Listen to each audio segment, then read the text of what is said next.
Alright, is it working? There it goes. Now I can see my waveform. Alright, we're working now. I don't have the avatar up today.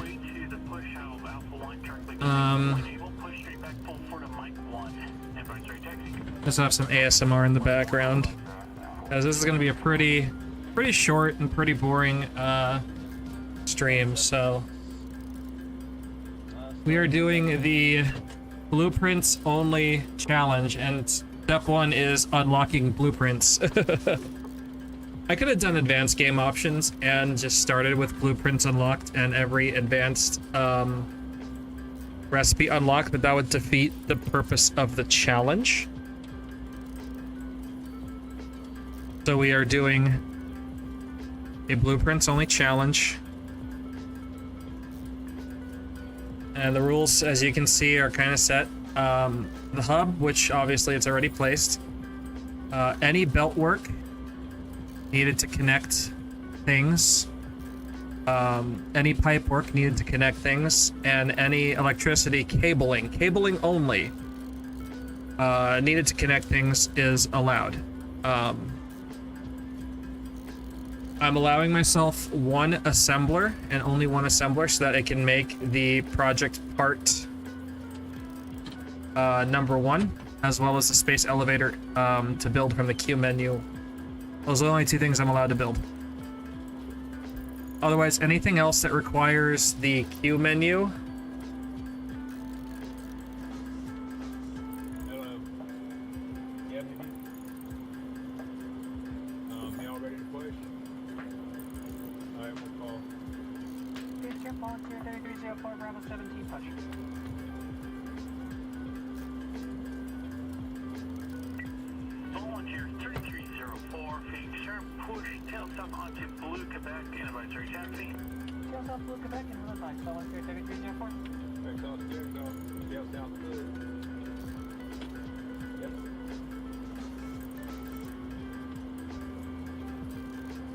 And right now we're just building a bunch of wire, because we got to turn it into cable, because we need part assembly is the only milestone we need. Gonna do that, and we need to turn it to cable. So we need 200 cable. We're gonna stop when we get 200, and then we'll work on our iron plates because we don't need that many on top of what we already have, and then we'll work on our screws, and that'll get us part assembly so we can build our one assembler.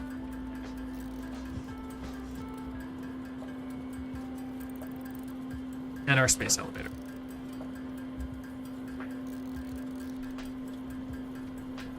There's the 200 cable. We're gonna pop that in there. Okay, now we need iron plates.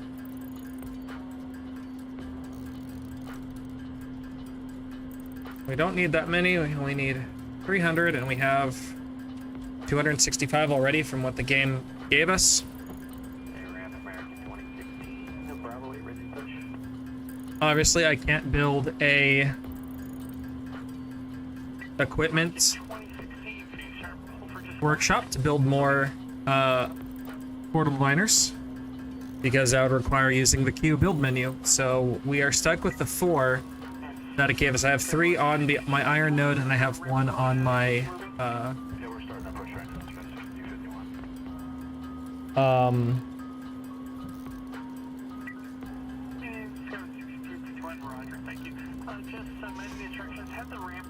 my what's it called? My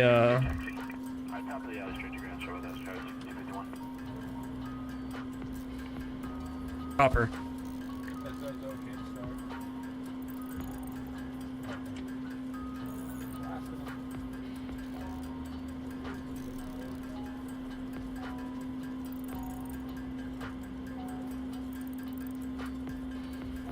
And we're just sitting here for the boring task of handcrafting everything to get this challenge set up, and then the interesting stuff will happen.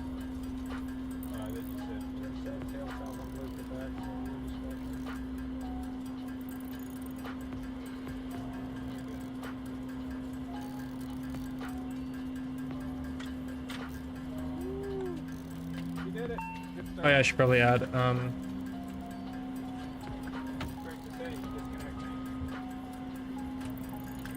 Volunteer 3346, Bravo 21 requesting push. Volunteer 3346, Phoenix Sharp. Avoid company once they taxi out, push tail south onto Blue Quebec advisory taxi. Alright, we'll give way tail south Blue Quebec, Volunteer 3346.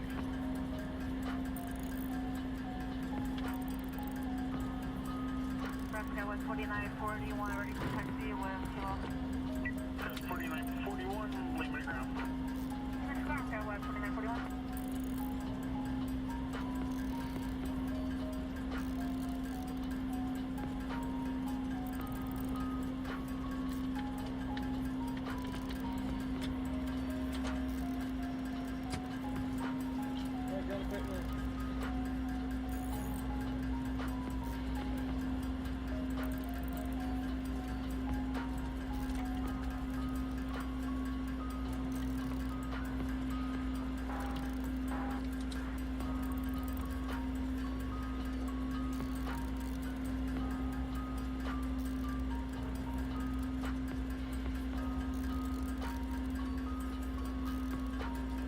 Okay, there are the rules. Blueprints only.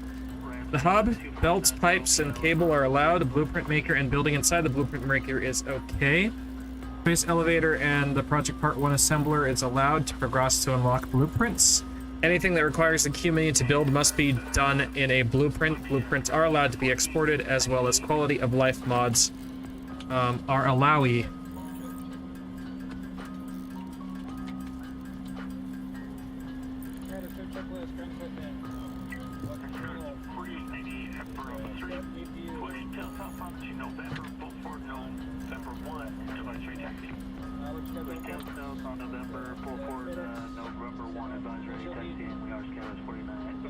Allowed. There we go. Alright, iron plate. We just need to get this number to 300.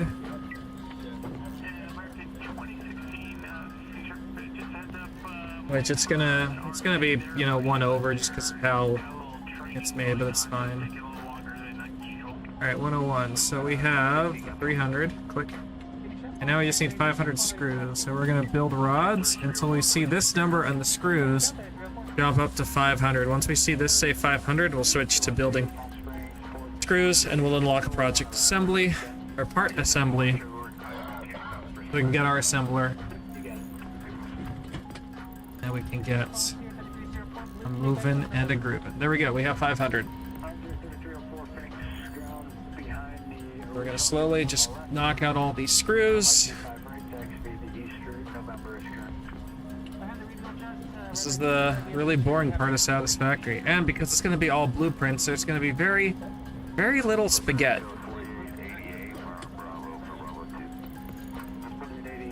Very, very little spaghetti.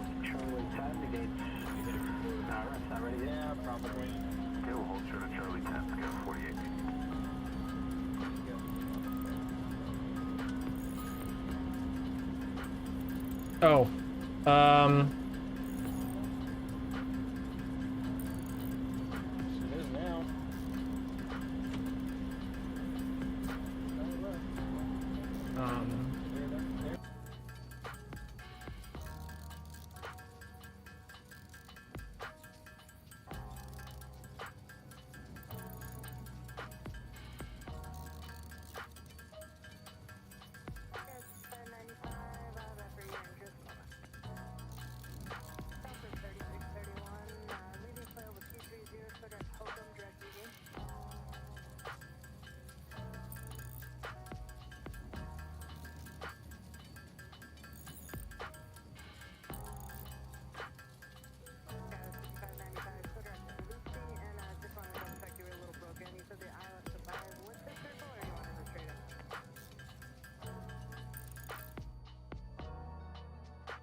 Okay, we're gonna say world grid alignment. Okay.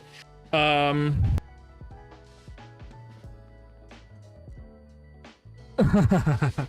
Yeah, Marukai.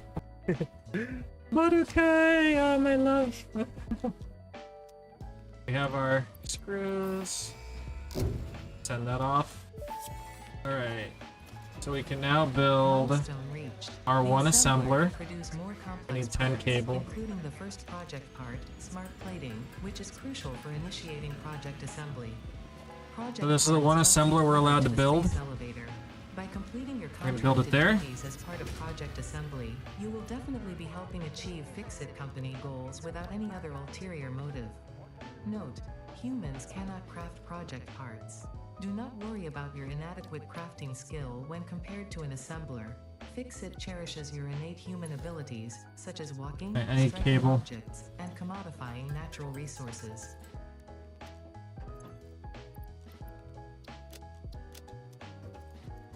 We have a biomass burner here. And that's it. We're allowed to connect the power line according to my rules.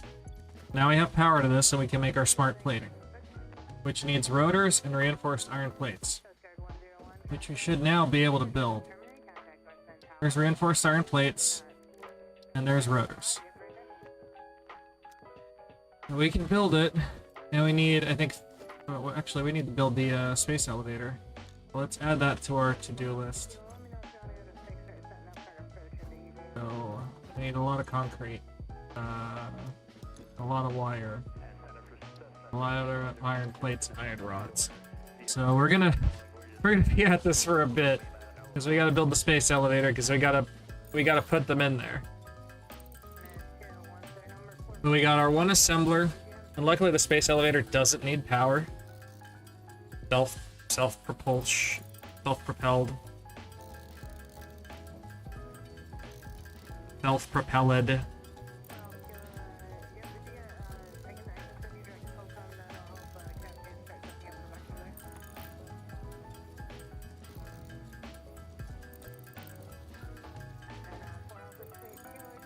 Yeah, we'll have our rules up.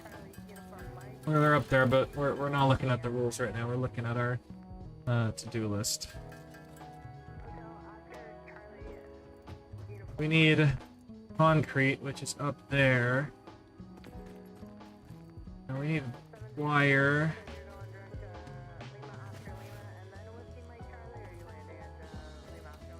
Which means you have to go get our yieldy portable miner.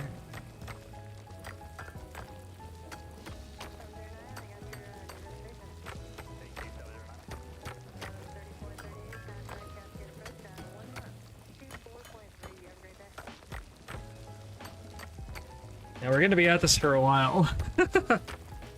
Forgot how slow the early game is.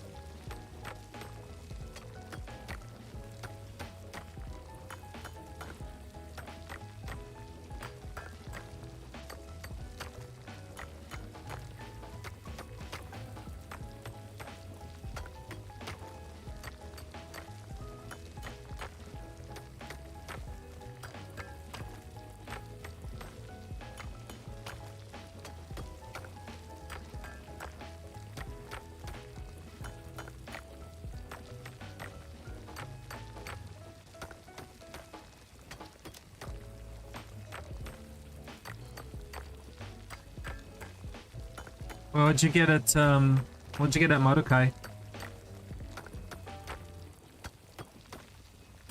Get anything useful?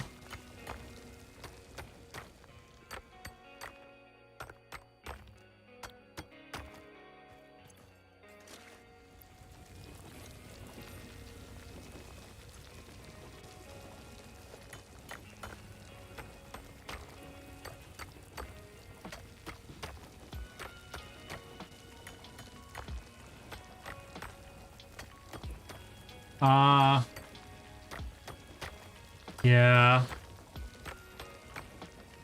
Wait, they have a buffet now? Oh wait, you're going to the one in LA, that's right. Yeah, you have that LA luxury. 2, 3, 4. I think that's enough. We get one more stack. Yeah, mellow. Of course, mellow soda. Japanese soda is still the only soda I'm allowing myself to indulge in, but I have cut out soda. Soda is a no-go now.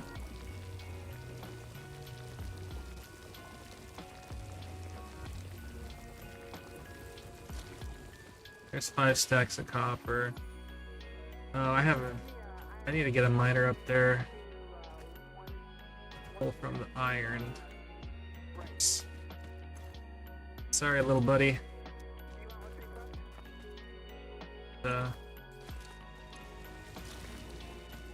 You are needed. You are needed elsewhere.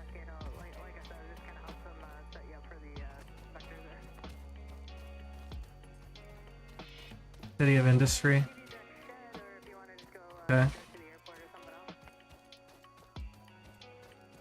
Still, I'm missing Japan for obviously more than one reason, but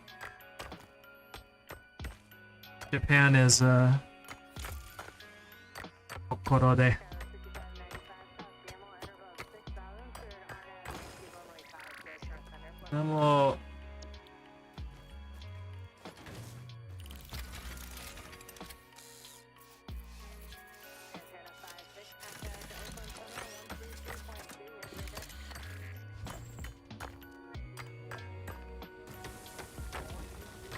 Yeah, the one down here in San Diego doesn't have a buffet.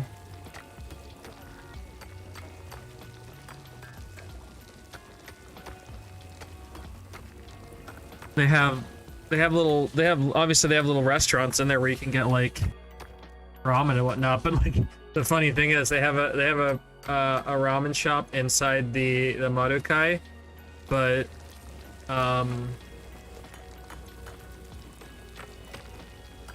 it's literally in the same parking lot as probably the best ramen shop in all of San Diego. And I love going to that ramen shop.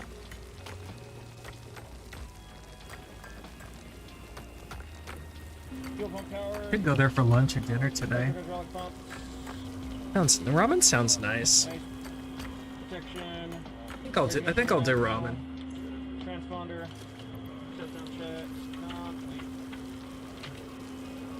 I want 3.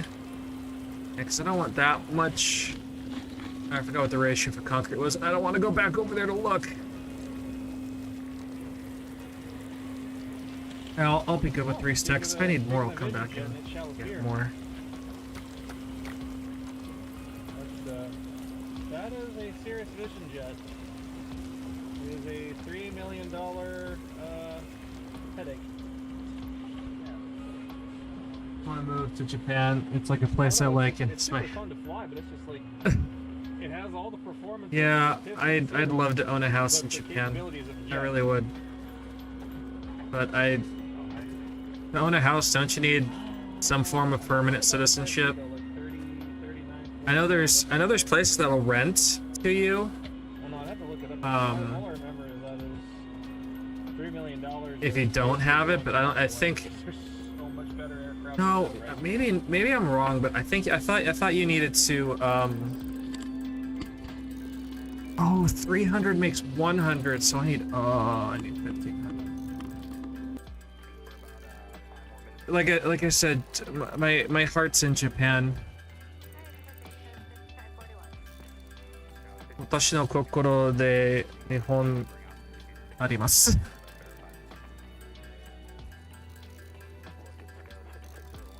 そうか？はい、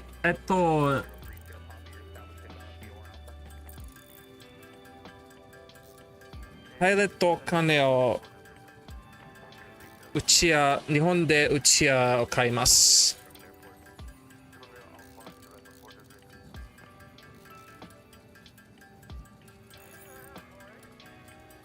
日本語大丈夫？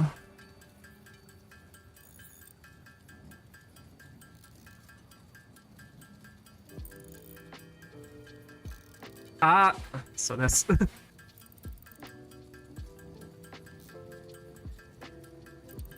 don't know how to say. I don't know how to say. I need to keep practicing. Nihongo brain is not helping. But yeah, once I'm on captain salary, if you find a place, dude, let's buy it. It's like even on like 3-month visa, I can still live. I mean, I'll be in and out of the country so much because of my flying. But like, oh hey, I have a week off. Let's go to Japan.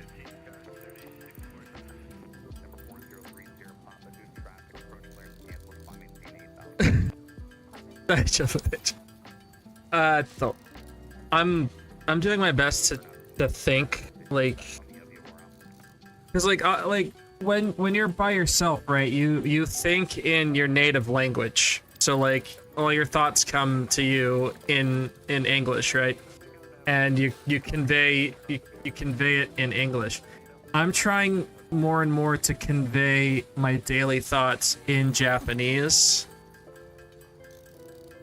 And I'm trying more and more to just be like, because like with this streaming thing, obviously I'm talking about what I'm physically doing, but I'm doing it in English because it's just easier for me. I want to get to the point where I'm talking about what I'm doing, but I'm doing it natively in Japanese. Like, if I can, obviously it's not going to happen when I'm flying, but if I can go a full day on my day off without speaking English, that's the goal.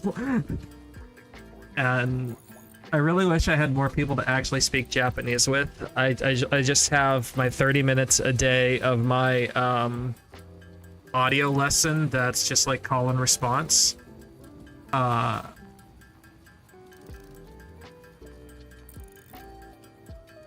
Well, I mean,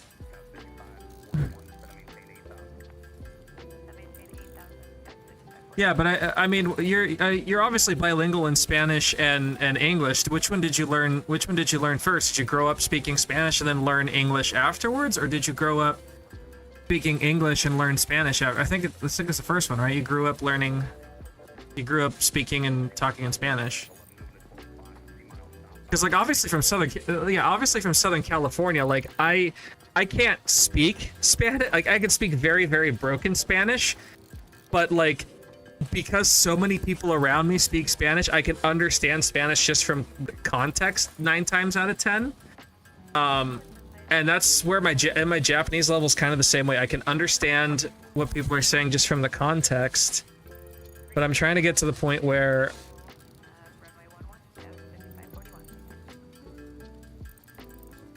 yeah, that's another thing. If I had money and realistically, if I had time, because I could find the money, but if I had time, I almost really want to just disappear for a year or maybe 2 years and go to like a Japanese language school in Japan and like really, really buckle down and focus on my studies. Because, you know, the self-studying on my own is great. I'm definitely a lot better than I was. But I really... Yeah, I should have... I don't know. A lot of life happened after the pandemic. And I think if I made different choices with what to do for money / my time, I think I could have. I think had a certain event not happened in my life, I would have ended up in Japan. As soon as they open it up to students.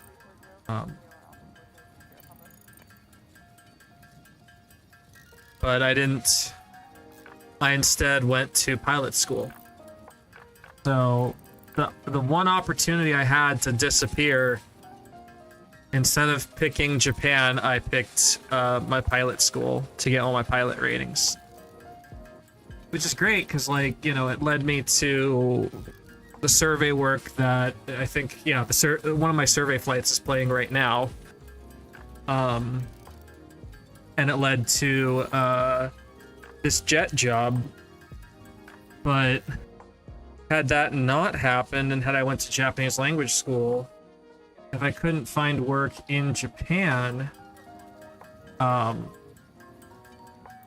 the company I was working for before the jet job, really good quality of life, really, really great people, and they were just about to promote me to the engineer role where I'd be making like almost 6 figures.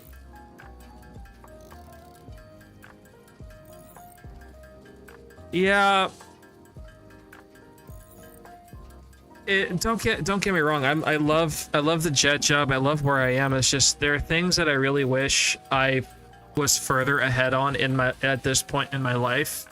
Like I had a goal for myself when I hit 35, and that's less than a year away now. I shouldn't have said that on stream, but I don't think anyone's gonna see this. But I had a certain goal for me, yeah, and I'm not where I wanted to be, and yeah, the pandemic didn't help, but at the same time, it's like I didn't do much to help either.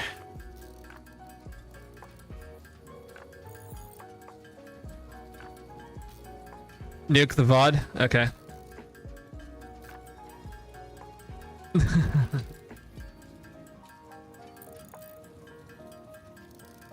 Oh, wait, you're talking you're talking once the stream is over and it uploads to, yeah. I really don't care. I mean, no, it's not that difficult. I mean, if someone really wanted to know more about me, with the audio that they're gonna get from these flights, they could very easily find out who I work for, find me. Like, I'm not trying. So I went through a phase where I wanted to just wipe myself from the internet because I was gonna do this, VTubing thing more seriously. So I wiped a lot of my old videos of when I was flying. I wiped almost every photo that I could find of me that showed my actual face. Like, I did a clean sweep of everything that I could, and then about a month later, I start actually getting back into it, and I realized, wait, I was stupid. I just got rid of a lot of content, and if someone really wanted to find me, like, they would find me. Like, I'm not that good with the internet. I'm not, like, super IT man. Super IT girl. I'm sure it's not that hard to figure out where I live. If someone was that crazy enough to do it, especially since I'm still using the same email I used back in frickin' high school. I don't even have a business email anymore. Well, I do. I just don't use it because it's not what I do anymore. So it's just kind of me now, and it's like I don't really know what to do with my free time other than continue making content, continue making VODs, but like I'm not doing it for anyone. That whole, like,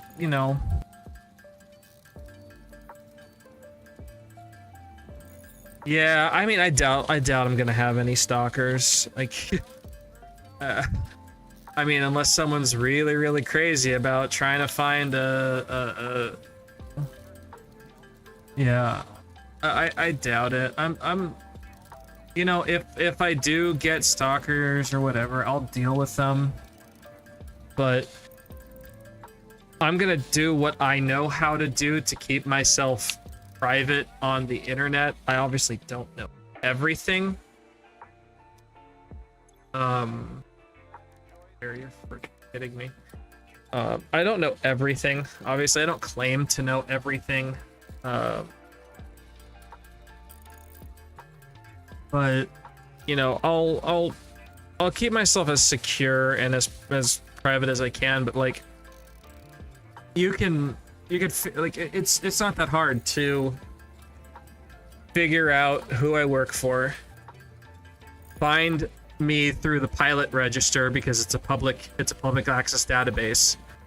And then on the pilot register is my home address, obviously, because I have to have it for the registrar. So it's like there's information about me that no matter what I do, as long as I am a pilot, that information will always be there. And if someone's desperate enough, they could very easily find it. So it's like, you know, as much as I want to be androgynous and get rid of my past life or whatever, or my past self, I can't ever get away from it, if that makes sense. But like, I don't know, like I don't know how to describe it. I really don't.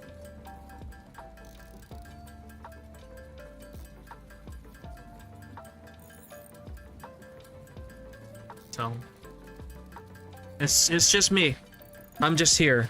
I am here. I'm existing, making my way through life, doing the best I can.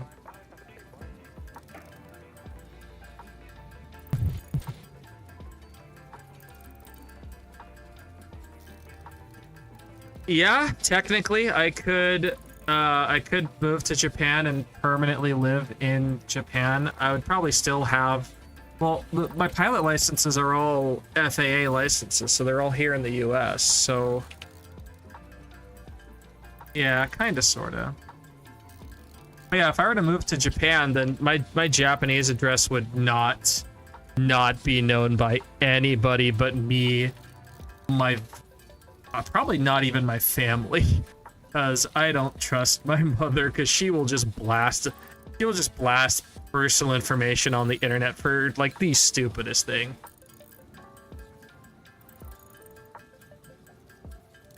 She is not computer savvy or computer literate at all. So I'm just being me.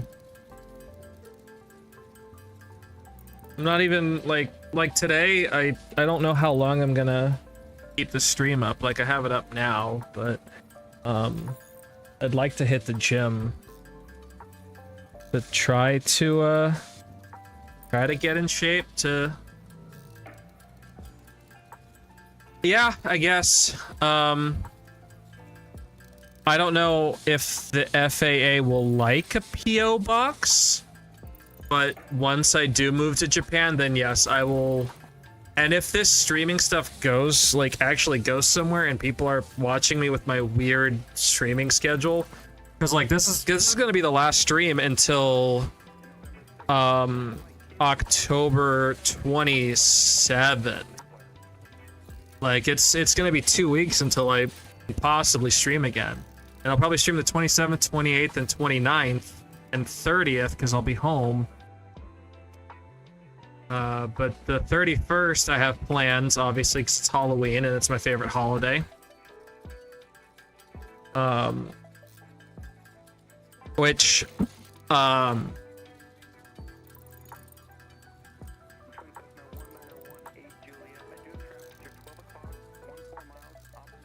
yeah, so my work in the FAA will know my physical address, and because they'll know that, then that means if someone wanted to, they could find me. Yeah.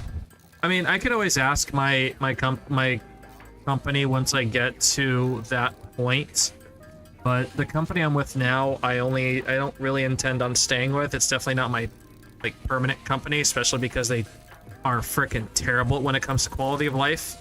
They like, I had to fight tooth and nail just to get the Japan trip off, which I was not very happy about.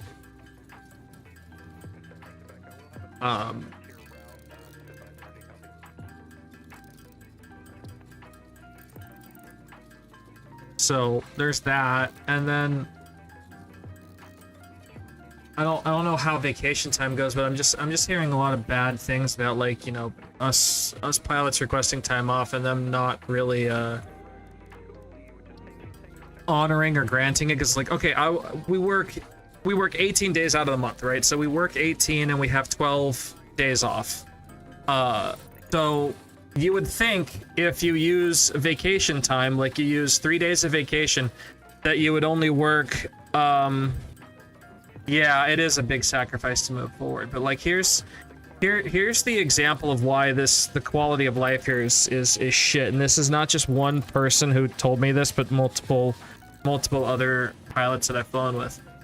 Say you have because we work 18 days out of the month, we have 12 days off, and say you want to use 3 vacation days. So, you know, any normal person think, okay, I'm going to use 3 vacation days, which means I'm only going to work 15 days and I'm going to have 15 days off. No, you still work 18 days, but you're now getting paid for 21. Right?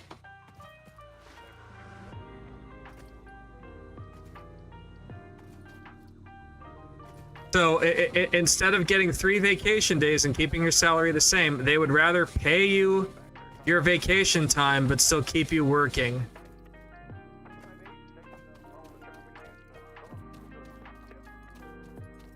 Which is beyond messed up. Yeah, I know, and that's just how the scheduling is. Like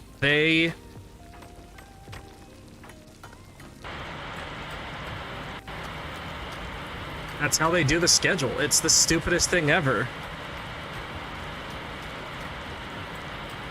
So like, yeah, you'll be like, okay, I want, you know, because we have to require, like, so, for example, we're in the middle of October, right? So they're building the November schedule right now. So all of our November requests we had to make by October 5th for them to build the November schedule. So once November 1st rolls around, we'll have from November 1st to November 5th to make our December requests. We are allowed to request up to 6 days off, but there has to be a minimum of 2 days in a row and a maximum of 4 days in a row. So you can do 4 and 2 or 3 and 3. You can't just request a single day off.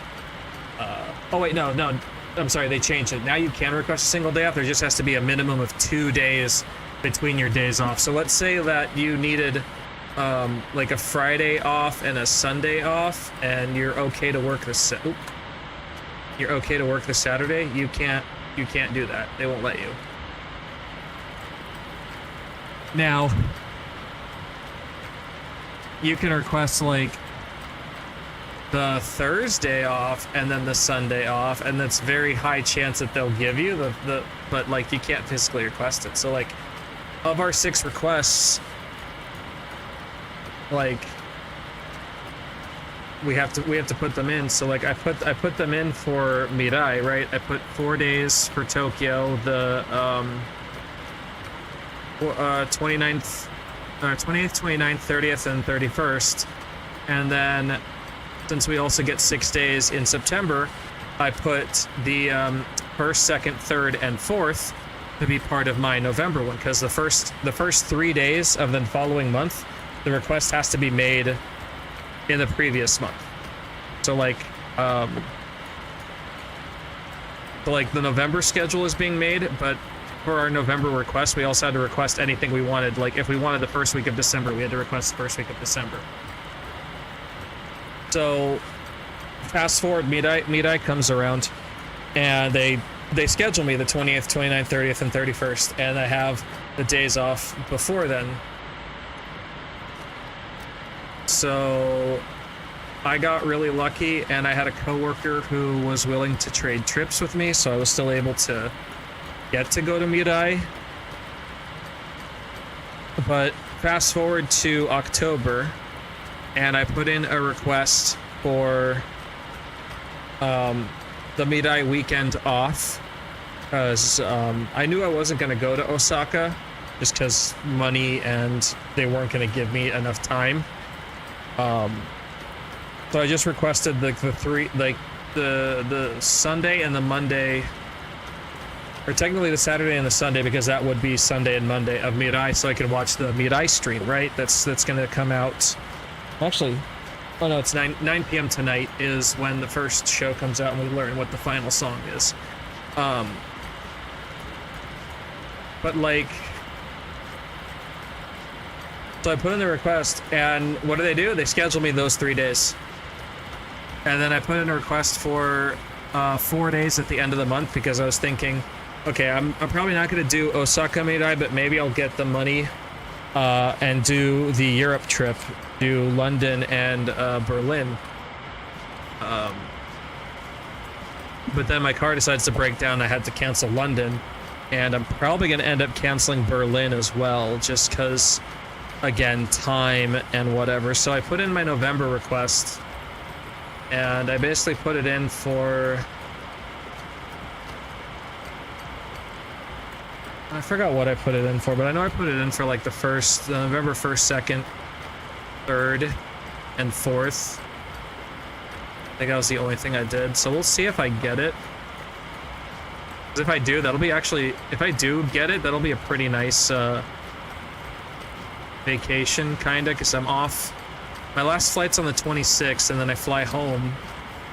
So I'll be home from the 27th to the end of the month, which is why I'm planning on doing our usual tradition for Halloween. So it's at least something I'm looking forward to.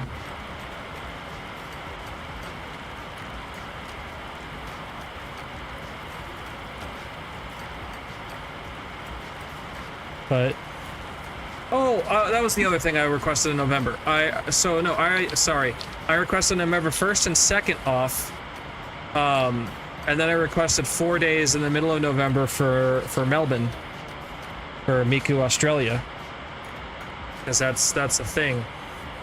So because my car broke down, I know I'm not going to have enough money for both Berlin and Australia, so I think I'm just gonna try to go for Australia and just have my Berlin stuff kind of go to the void. It's unfortunate, but it is what it is. There's not really anything I can do when you don't have money.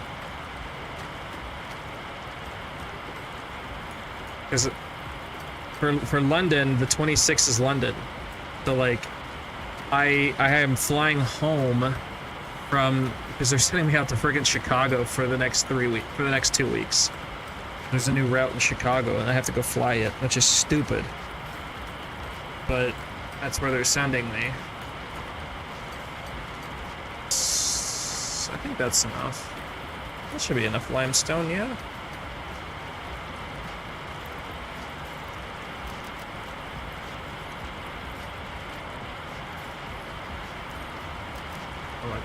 Let that finish stacking up. But yeah, so they're sending me out to Chicago to go fly this new route in Chicago.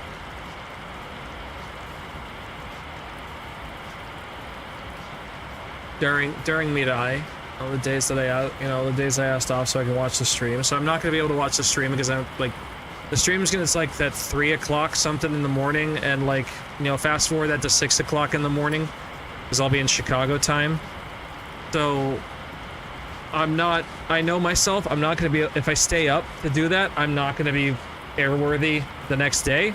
And if I try to wake up early enough to do that, that means I'd have to get to bed early, and we don't get to bed early the night before. So it's like horrible catch-22, where I need to rest, but I can't rest. So I'm not going to be able to watch the stream.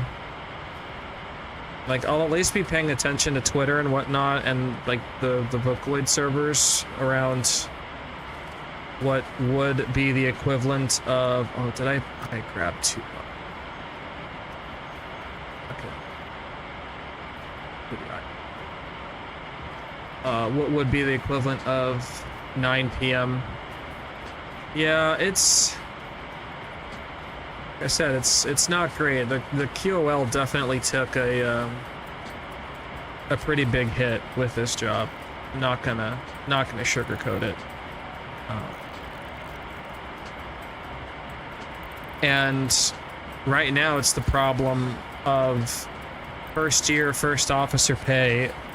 Like, all my pay basically goes to paying off my training. So I'm making pennies on the dollar. Like, I'm making less than I was when I was doing AV. Rough. So combine that with having to have an apartment away from home, you know, not having any of my friends or family to really rely on, like, it just sucks. It's lonely. It really is.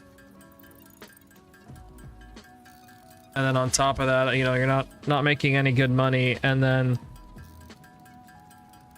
minus the no money, they're working us so crazy that we don't really have time. Like, the only thing I really have time to do on my days off is catch up with, like, laundry and chores.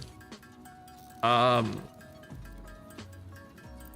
like, go to the, maybe go to the gym and try to do that, but, like, even still, like, this is the most time off in a row that I've had in a while. And I feel like, okay, well, I'm doing, you know, I found my GoPro and everything. I'm gonna do the content creation. Like, okay, I'll start streaming again, just in my spare time, see if that goes anywhere. That's what I'm doing.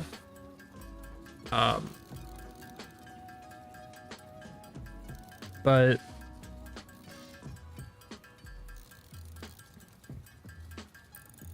as far as, like,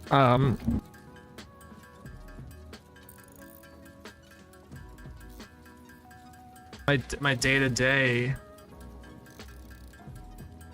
if I'm not, like, the only time I have free time is when I'm able to fly home, which means I need at least 3 at the very minimum days off in a row, because I'll finish my trip, I'll fly back that same day, then I'll have 2 days to do whatever at home, and then I'll fly back to Phoenix the next day, overnight at my apartment, and then go to work the day after.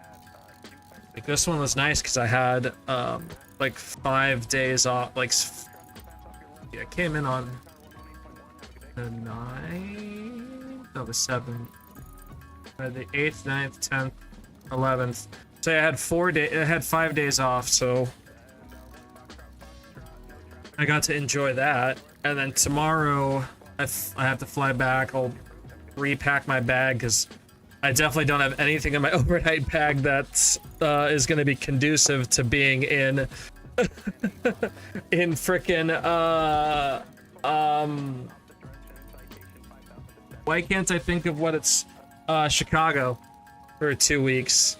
So, like, I need to pack long johns, I need to pack like a really nice jacket, maybe a dysphoria hoodie.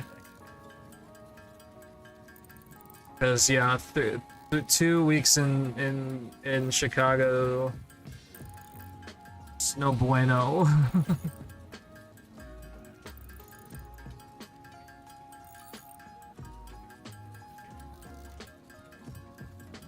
I gotta do that. And, oh, I need another 100 of concrete. Okay.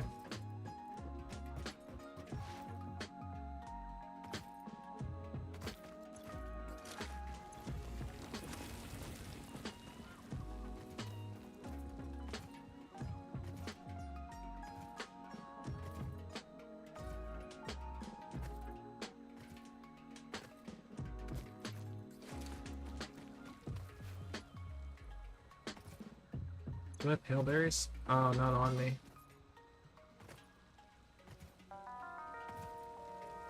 Maybe at my base. I have no way of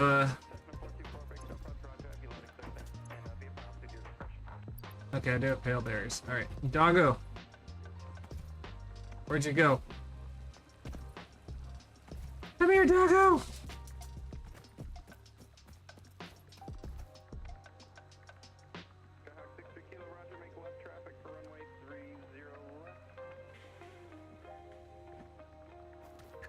Yeah, I mean, the pilot life is really rough until you make it to the majors. Once you make it to the majors, it's not perfect, but it's a lot, like, easier on you. Okay.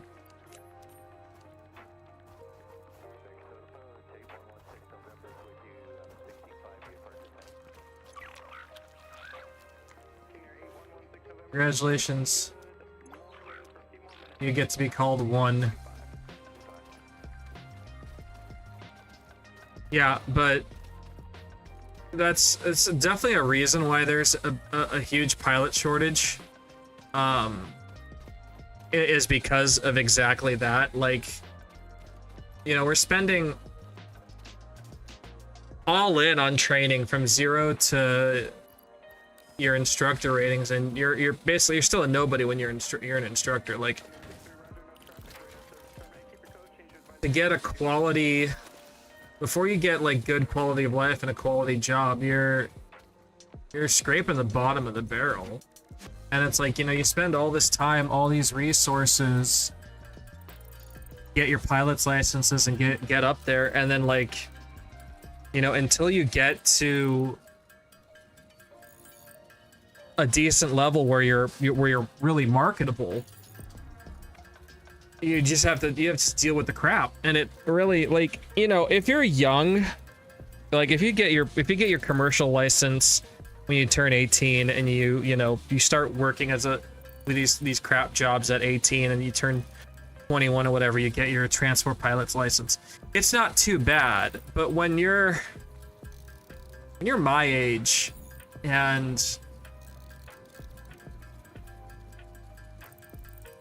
there's stuff, you know, that you have to deal with life and, you know, adult responsibilities. And in my case, basically starting a second career, it's rough. It really is. Like, because you're used to, at least I was used to a nice QOL, which I gave that up. I gave up my quality of life. I gave up a decent salary to start this jet job.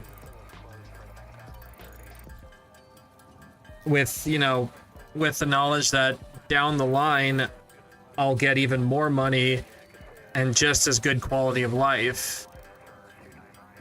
But it's really rough for the time being. And it's almost like there are really some days where it's like I regret. I think you know, not that I regret, because I don't regret it. I love flying, but there are days that, like, I really ask myself, why did I leave my six-figure IT desk job with co-workers that I liked, with really good quality of life? Only downside, it couldn't be 100% remote, but it could be, you know, mostly remote. But why did I leave that? Be treated like crap. To have to live away from friends, from family.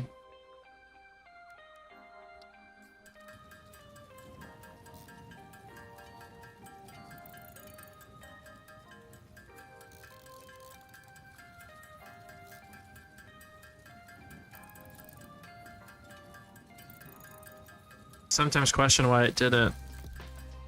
I know one day I'll probably be able to look back on all this and be like, okay, well, I'm glad I did it at the time, but right now it's really difficult.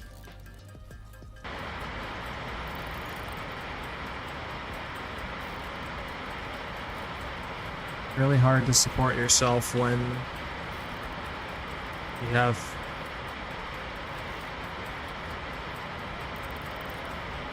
I know it's gonna be worth it. It's just it's more and more difficult every day to see the supposed light at the end of the tunnel, if that makes sense.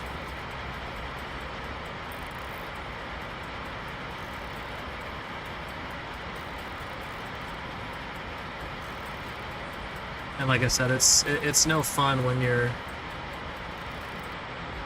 on your own. You don't have your support network to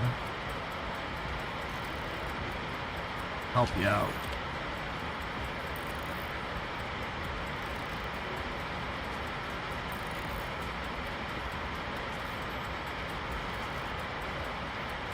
That's another reason why I started streaming, because, you know, maybe...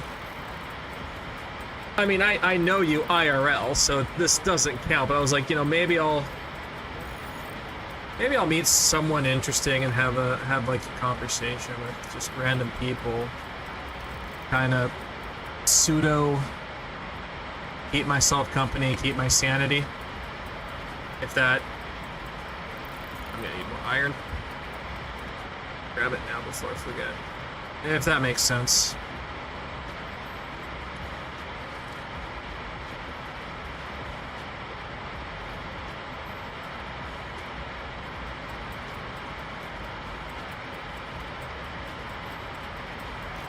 No, trust me. I know it was the right decision for future Miku, but present Miku is regretting past Miku's decision.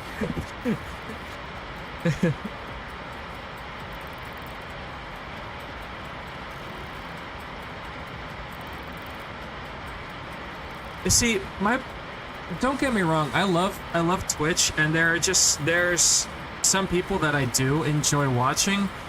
The problem is, I feel like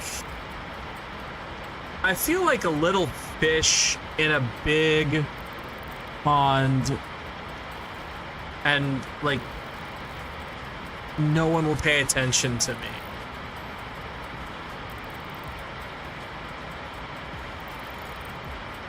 If that makes sense. Because I'm assuming you're talking about like watching other people's streams and trying to chat with just the people in the other streams. Like my problem is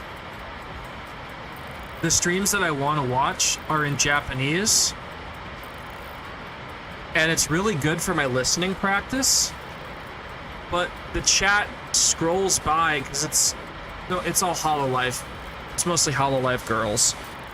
And the chat just scrolls by so fast that I can't read it, and like it takes me forever to, you know, type something out and double verify that I am saying what I want to say. That by the time I send it, that part of the conversation's already over, and I'm late to the party. Yeah, I guess. I guess if you have a couple of small streamers with like the other thing is like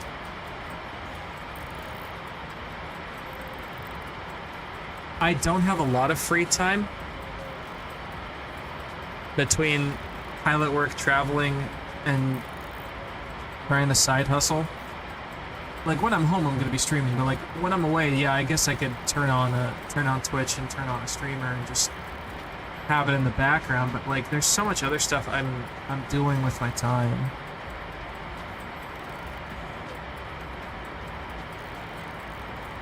Yeah, I don't play Fortnite or League though.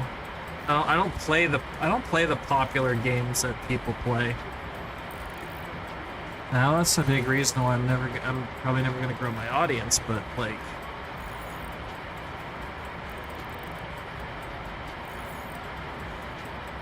I'm just doing what I can.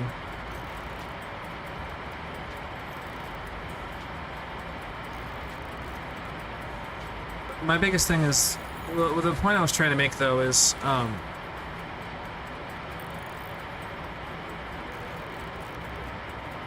this isn't that, like, watching other people play games isn't the most... Yeah, I mean, no, I get that. But, like, as far as watching other people, it's not the most entertaining for me. Like, personally. I don't know exactly, like, how to describe it, but it's just, I don't really gain much retention watching someone else play a game.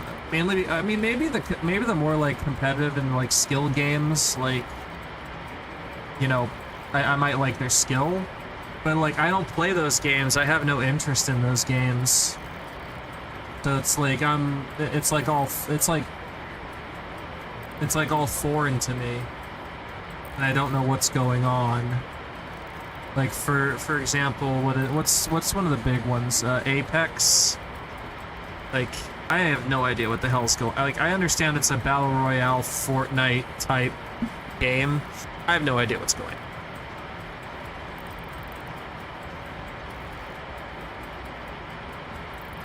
Oh, like to actually physically play with the streamer?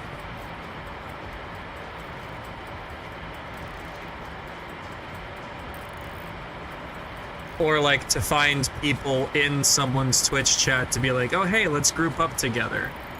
Or like a mixture of both.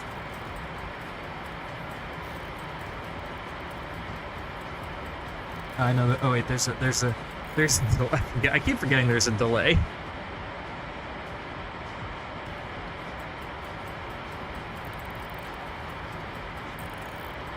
Last thing we need to build a stupid elevator.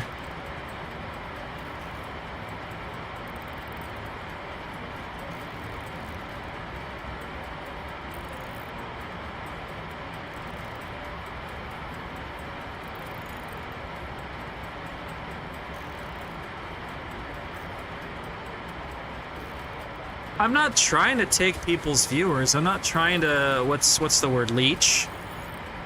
I'm not trying to leech viewers. Like I don't care if I get viewers. I mean, don't get me wrong. I'd love to see this grow, and I'd love to have this as like a little side thing that I do. And I kind of want to do more than just gaming, but I know Twitch is primarily focused on gaming. But like when I was at TwitchCon, there was a company called I think it was like Unlimited IRL or something like that, and they literally make a backpack designed for IRL streaming. And I thought that would be the coolest thing ever to do. As yeah, I guess I could do just chatting. I tried to just chatting yesterday for like 3 hours. Just chatting slash pilot ASMR slash Japanese study. I did that for like 3 hours for the first half of the day, and like, maybe I'd see the viewer count go up to 2 or 3 and then drop back down to 1. Which, whenever I see 1, I have to assume it's whatever programs are used for monitoring the chat. Pretending to be American today.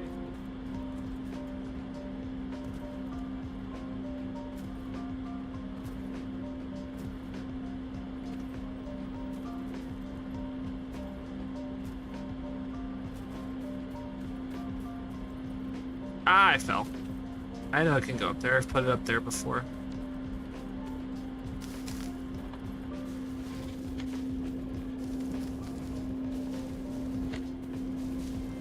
Maybe I had the chainsaw to put it up here because I got rid of the trees. Oh, I can clip through the trees. I know.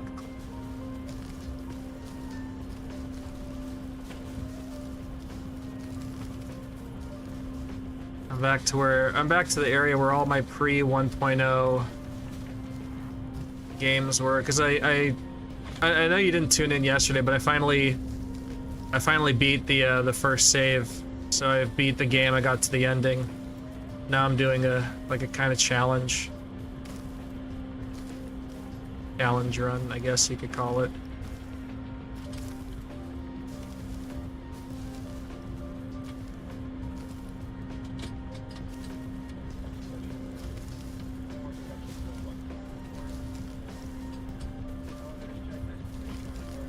But I know all the big streamers started off with,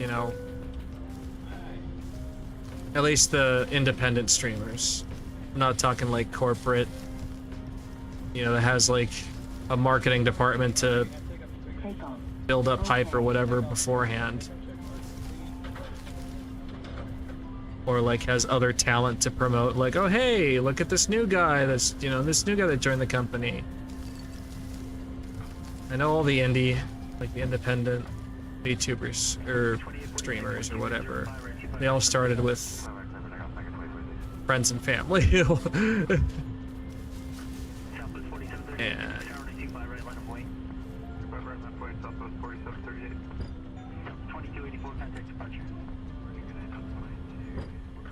yeah, that's kind of how it is with me. I assume no one's gonna watch, and if friends, family, well, not family, family's my mom. She doesn't understand the internet.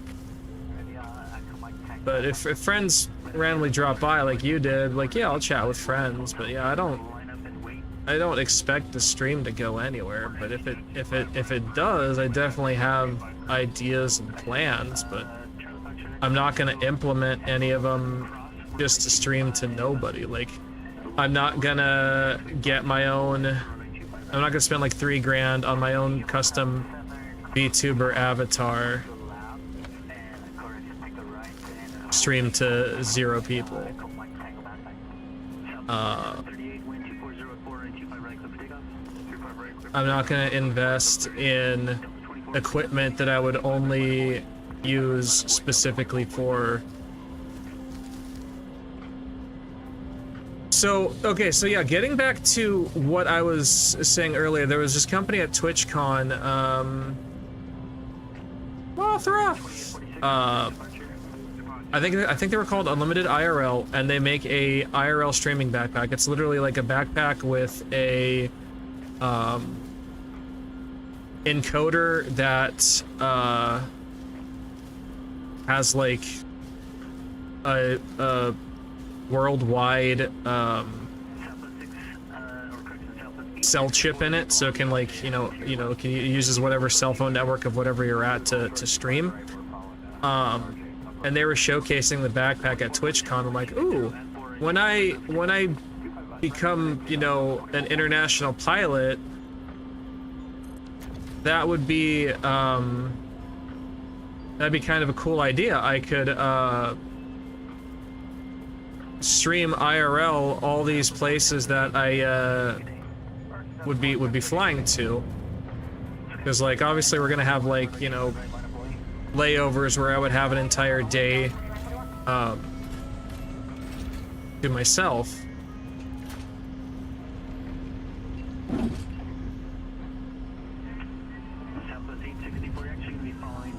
Yeah, I know the cost of it's, like, pretty high, because, like, first off, there's the equipment cost itself, and then second, there's the monthly cost for the cell service. So, like, I would have to at least either A, really want to do it because I want to do it, or B, have the stream be big enough to warrant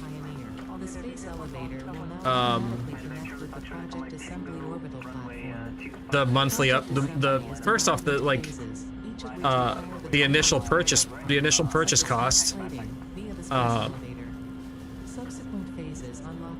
on top of the monthly upkeep cost. So, like, step one would be obviously get to a point where I'd be making money with Twitch or YouTube or whatever, and then whatever money I would make through streaming, I'd reinvest in the stream. Because, like, you know, if I'm making international pilot money, I obviously don't need the streaming money, but I also don't want to just pointlessly spend my money. So, like,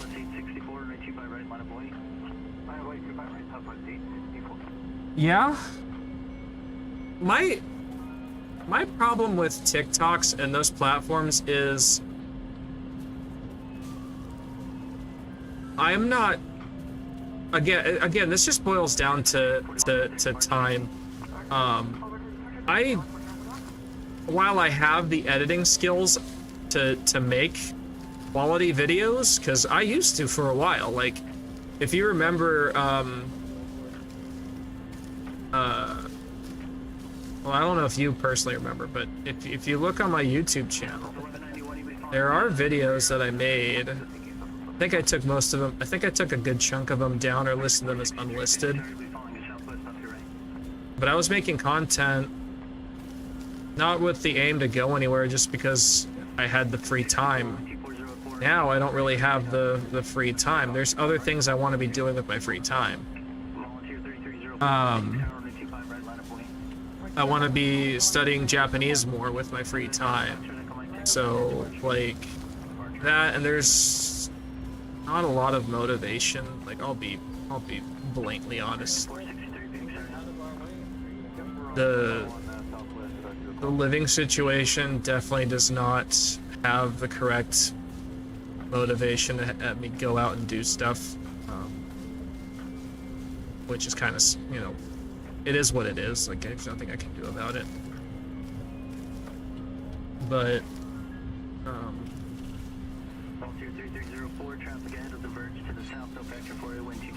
it's like, you know, I can still do the content creation, but the thing about, you know, the thing about TikTok is, and the short form videos, it's so much editing work for a short little video, and if it doesn't perform well, I mean, don't get me wrong, I'm not intending to go anywhere with it, but like, I guess I could do them, and yeah, you're right, I could start with the phone, but it's like, I'm not good with ideas. Like, other than, like, like, so, I had probably the best thing, I had the best thing happen to me, like, that would have been, just do voiceover, don't do actual editing. So the clips that I'm showing right now in stream, these are just recorded straight off my GoPro. They're completely raw. I think, so what happened was with these older ones that, you know, it's kind of quieter and you can actually hear the ATC audio.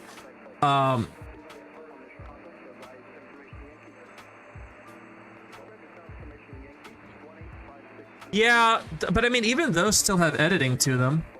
It's not just like a raw camera shot. Like, you know, it's, you know, here's the outside of the, here's a quick like 3 seconds of the outside of the building. Here's a quick 3 seconds of the inside of the building. Here's a like quick 3 to 5 seconds of the chef doing something. Here's my food being handed. Here's a quick 3 or 4 seconds of my food being handed to me. Here's like a POV of me taking my first bite or whatever, and then here's the bowl completely empty. And yeah, I could do those. The easiest way to, you know, the easiest way to record those is to just record non-stop, and then you just cut the parts that you need. Yeah, that's fair, I guess.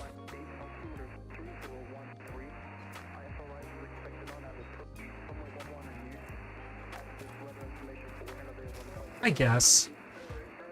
I mean, it'd be really funny if I got to the point where I would just record the content, and the voiceover, and then I would just have someone I trust to do the editing. But then again, that's like for when you're established. Oh boy. Oh boy. Oh boy. I have too much stuff in my inventory.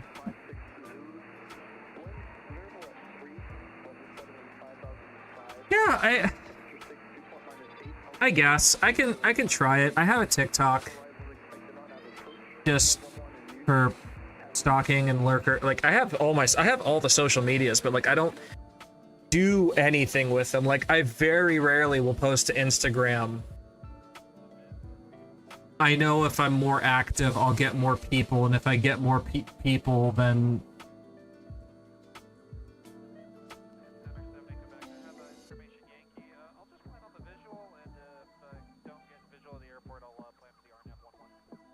yeah.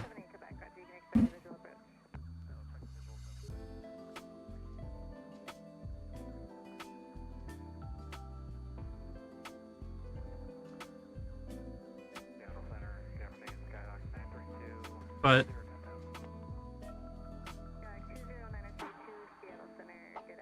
Wait, like you would, like if I were to send you all the raw video and like just me recording voiceovers.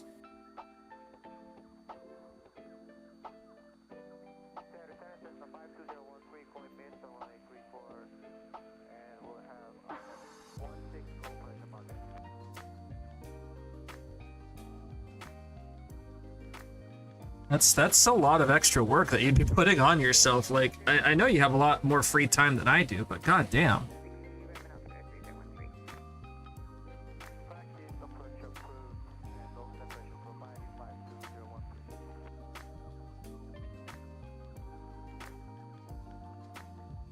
That's fair.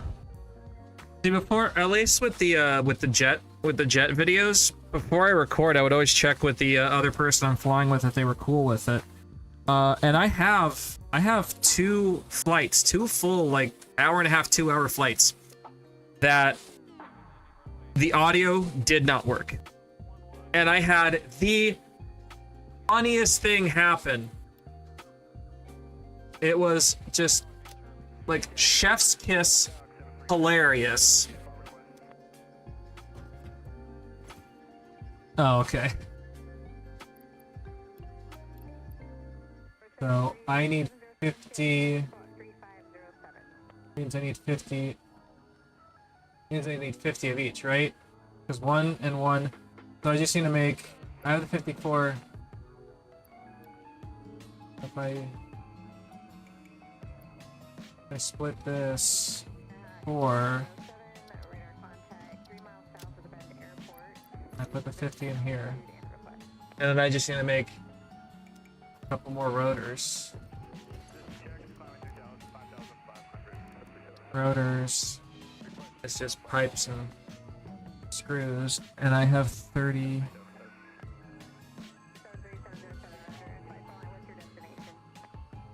Honestly, I could teach you how to edit.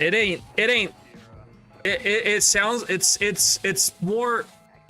The funny thing about video editing and even audio production, the first things you produce are gonna suck.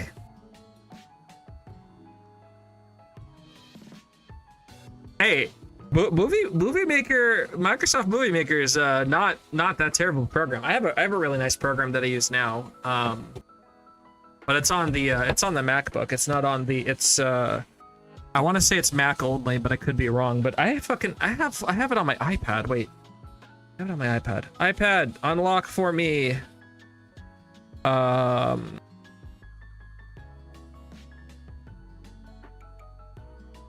LumaFusion was 1. So it's called. So the one on the iPad's called. I don't touch Adobe. I don't touch Adobe. It's not Adobe. I don't touch Adobe. The one I have on my iPad that I've been using before I got my MacBook was called LumaFusion. But there's another company called Affinity, and they make a really nice Photoshop alternative. I don't know if they have a video editing that's on Affinity.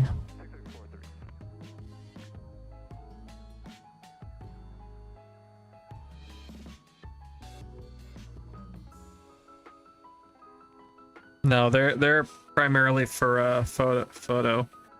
But I think LumaFusion is also available on Mac. Yeah, if you have an that's literally what I'm using.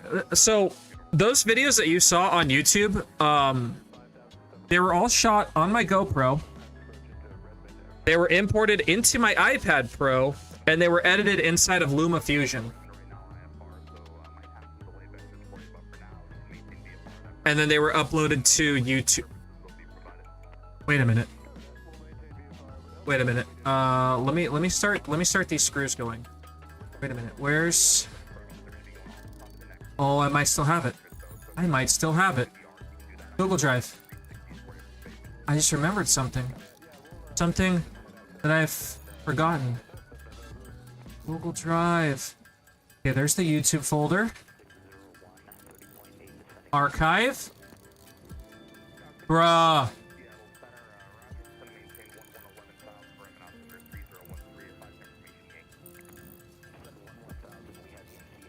I think a lot of the videos that I scrubbed. I have nothing in the upload folder. And I have 3 things in raw footage. 3 gigabytes each. Ugh. What are you?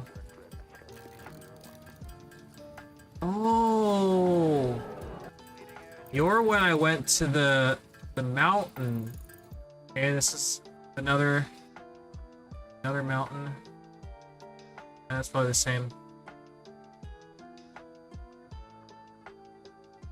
That's the same video? Did I upload the same file twice? I uploaded the same file twice. I'm an idiot. Okay.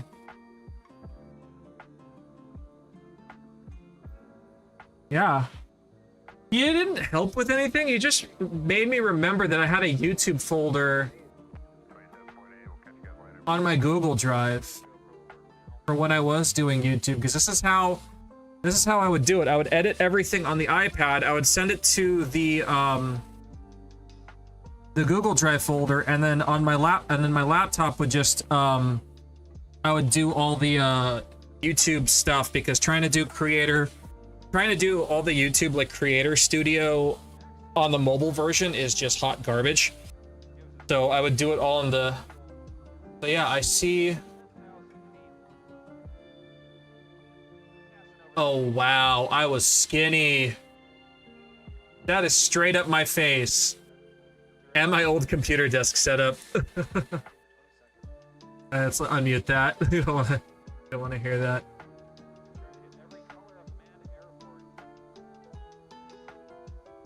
Wow. I think that's that's the full movie, isn't it? That's the full. Like it should have the flights.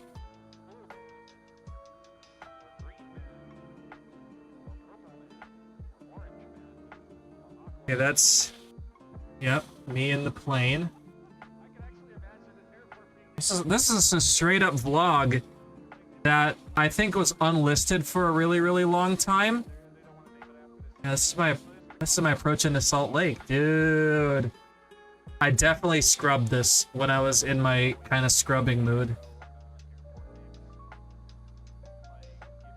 But this is fully edited. And I know for a fact this was all edited on my iPad with LumaFusion. God, I look so skinny. Oh my god. I know I wasn't because I was always fat, but like... Oh, these camera angles are terrible. What was I thinking? I look like an idiot.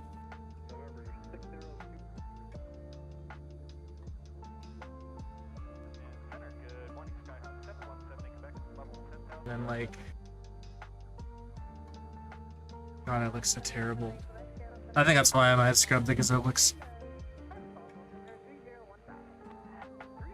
And then... Is this the, video's unplayable? Okay, that's fine. Yeah, I mean... This is definitely archive footage, like, this is most of these are construction updates for when they were building a new roller coaster at SeaWorld. These are like literally weekly construction updates. HH. And these are all fully edited in LumaFusion. Shot on the GoPro. Oh, this is the Hard Hat tour. Wait. I forgot I got invited to a media day for the...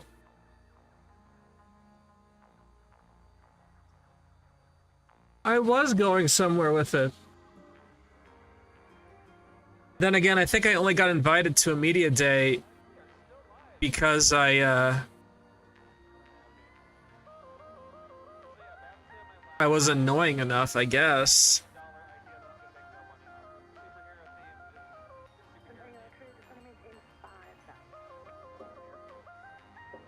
I remember that.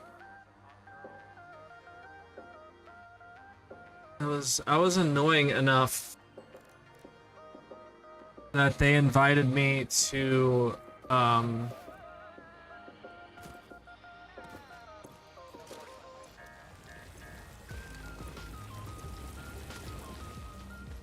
a media day. We did a hard hat tour of the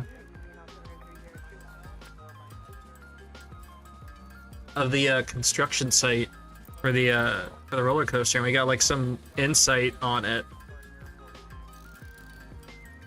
I actually remember exactly how it happened. I was doing the YouTube thing because I got furloughed, and it was just as the pandemic was all I know is I got furloughed and I had nothing to do and I had lots of free time, so I was doing the content creation, and I'm doing these videos and I'm following this because it's the first roller coaster to be constructed in San Diego in like forever. So I'm there every week because I had a membership at the time, and I'm filming, I'm posting these videos, and like I have like my areas where I go to get shots of it and whatever. Like you'll kind of see that the videos are all very similar to a point. I think it was all shot with this GoPro 7 too that I have in my hand, but I came across a video because there was another Southern California based like roller coaster channel who I wasn't necessarily working with, but I was like, you know, trying to outdo, if that makes sense. There are things that he did that I didn't like, so I was trying to do it, you know, my way, and like a more narrative story versus less, like he does more vlog type things, and I wanted to do more of a narrative. So I was just researching videos, and I came across a video of some random person completely unrelated to me, unrelated to him, who was able to sneak inside the construction area, and this was like early in the construction. He was able to sneak past like a break in the fence, and he was, you know, getting shots of underneath it and whatever. And obviously his video wasn't very big, but like I found it, and like I reported it to I think it was the social media team, and I was like, hey, this guy, like, I don't know who this guy is, but he straight up just found a flaw in the fence and he decided to post it publicly. You might want to have YouTube take the video down. You know, just giving you the heads up. Hope this info helps. I also found this break in the fence when I was doing my last weekly update. I'll be there like tomorrow or whatever to see if it's still there, but you might, you know, fast forward like 3 days, I get an email back from their media person, and she was like, you know, thank you for submitting this video. We've taken a look at your you know, weekly updates for the construction project, and we really like what you're doing. We'd like to invite you for the Hard Hat Tour Media Day. And I'm like, oh, sweet, I'd be honored. So because I found a guy doing some illegal shit and reported him, I think that's how I got invited. I think without me doing that, I would not have gotten invited to Media Day. And that was like one of the high points of after furlough. Like, okay, maybe this content stuff, you know, I'm not getting a lot of views, I'm not getting a lot of traction. It's going to be a very long time before I go anywhere. Like, I definitely need to do something for money, but this, you know, I have the, for lack of a better term, the raw skill to do what needs to be done. And that's kind of what propelled me to do the flight vlog once I finished my flight training after the pandemic. Well, not my flight training, but at least finished my first pilot certificate. And then, because I was reporting on roller coasters and whatnot, that's how I got the job opportunity for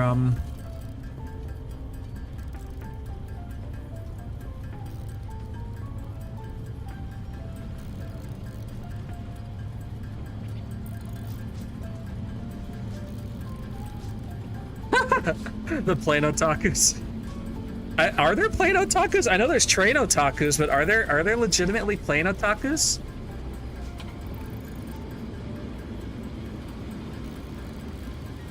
I mean, I wouldn't doubt it. There's otakus for everything. So, you're not just saying that to try to make me feel better. You're like, you actually legitimately think that I could, with what free time I have on the side, do like actual content creation and actually go somewhere with it.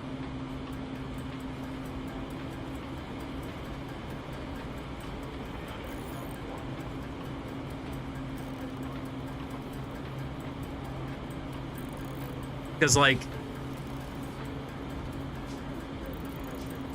yeah, but I mean, I got invited out of a fluke because I was like,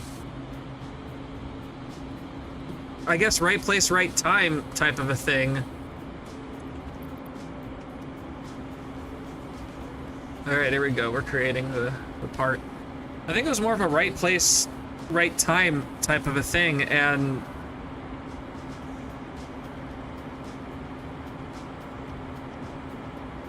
I guess they could have just, you know, said, you know, thank you for the heads up.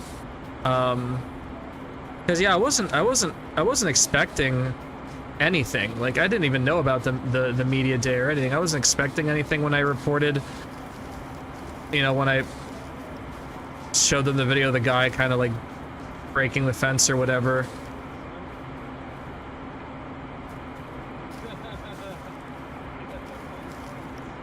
But, you know. No, you're right, I didn't.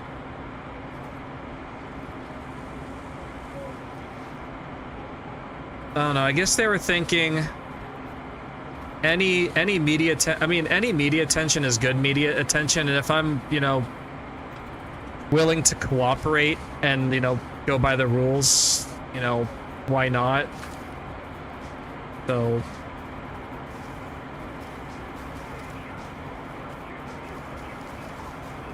I don't see it as like being invited outright out of the blue.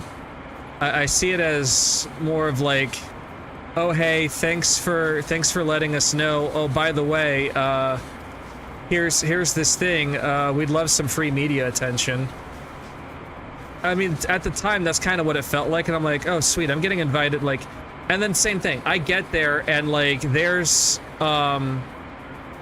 these roller coaster YouTubers and guys from the American Coaster Association and all these other like big name people there, and I'm literally just a nobody. And again, little fish big pond type of a thing, and it's like, you know, no one's even heard of me, which is fine. I didn't expect anyone to hear of me. But then the channel that I was talking about, who does kind of like the more vlog style content when it comes to roller coasters, he was there too for the Hard Hat tour. So I got to meet him and talk to him like kind of off camera, and he said, "Oh yeah, I've seen a couple of your videos. You're just starting out, so you're not, you know, you have no name for yourself, but like your one video got like 1,000 something views, so I mean, like, you know, keep at it, you'll get there." So like that was a big compliment from him, because like you know, he's a, I wouldn't say, I mean, in the community, I'd say he's a pretty well-known name. He's not as well known as some others, but like I wouldn't say he's like S tier, but definitely like A tier. Like, people have heard of him, but he's not like one of the major creators, because like I said, he does more vlog style content and less informational style content. But it was surprising that he actually, like, you know, my video, I mean, he was right, that video did have like 1,000 some odd views.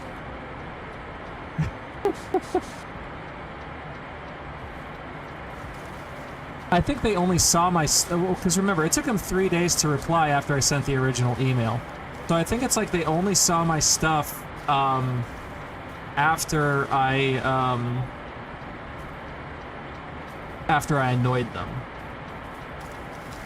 But that definitely was the morale boost at the time to keep doing the content creation, and then just money became a big issue, and as much as I wanted to keep doing it, I needed to do something that would actually make me money, so I got, you know, I got the job that took me out to Ohio, and then Ohio.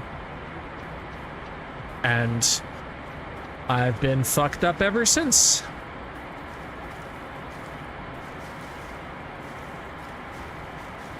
And I don't know, maybe I'm finally at the point where I can start piecing my life back together after Ohio, because that was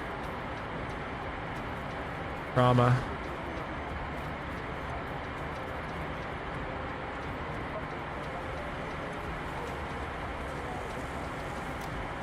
Trauma, trauma, trauma, trauma. Can I make biomass? I can, but I don't have the space for it. If I... Oh no, the toilet's hidden. I'll have to move this.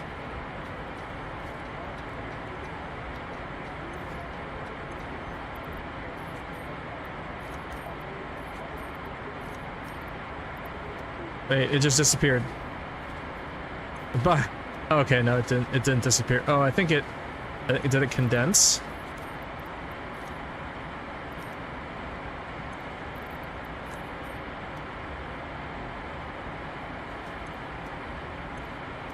Oh, I see what's happening.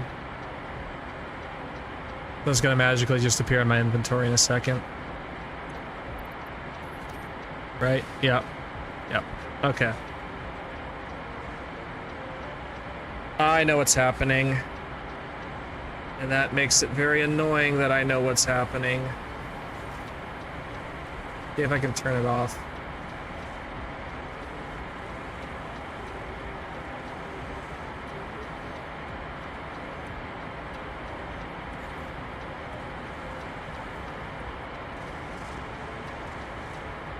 Okay, /loot. Figure what you want to get and the time to check. Box slugs, artifacts, radioactive, discardable, rates. So it's /loot. Okay, so /loot. Okay, there we go.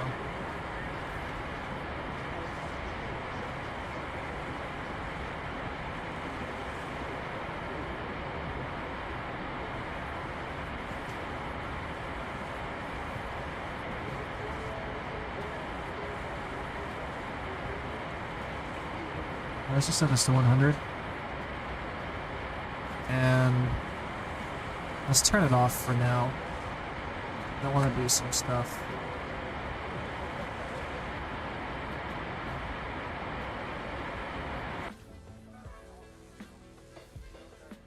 I mean, the thought definitely has occurred to me multiple times.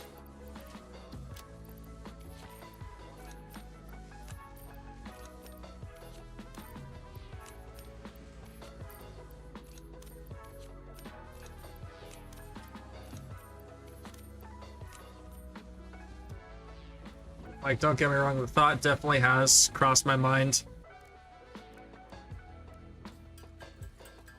multiple times. But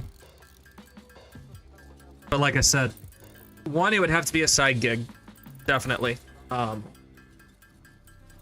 then two, the big problem I have is time. It really is time. Oh no, good thing I have all this biomass.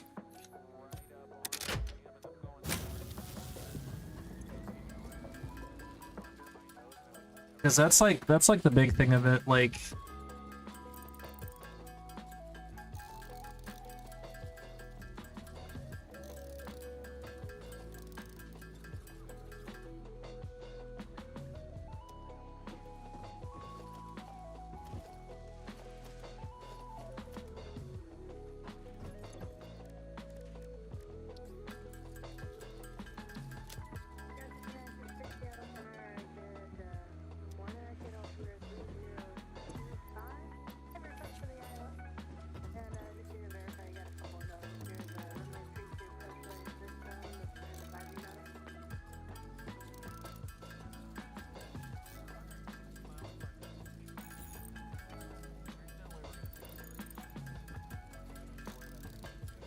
It's just time. It really is. Time is the destroyer of all things.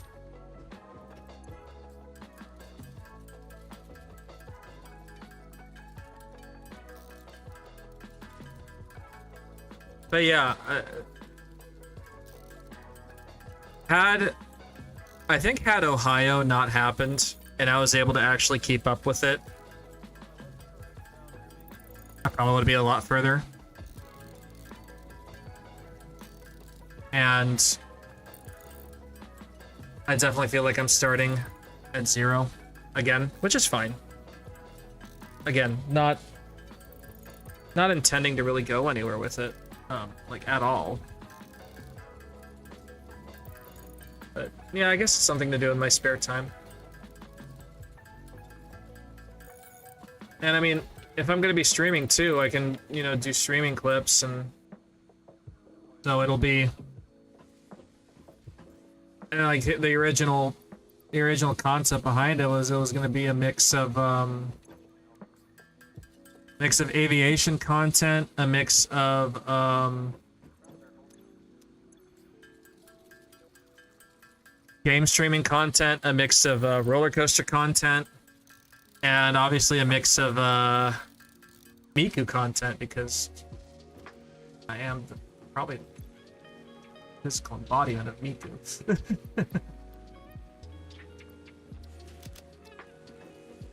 The closest out there.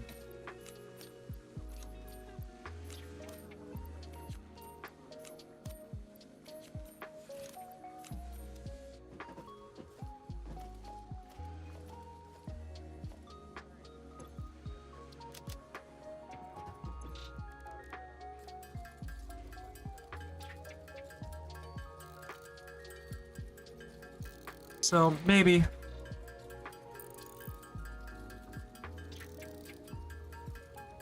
But like I said, I'm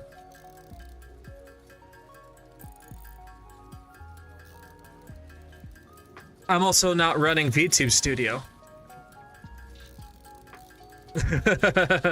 I'm not running my VTube avatar right now. I think that's a big contributor. Or are you just talking about like when, well no, because you joined after I moved the streams to the house. Because before I was trying to stream out of the apartment in Phoenix, and like that internet is potato. So I was like, okay, if I'm gonna actually do streaming on the side on my days off, I'm spending more of my time at home anyway, and just commuting to and from on the days that I need to be in Phoenix. Like last month I had 6 days in Phoenix where I was, you know, just not flying, but I had to be within 2 hours of the airport.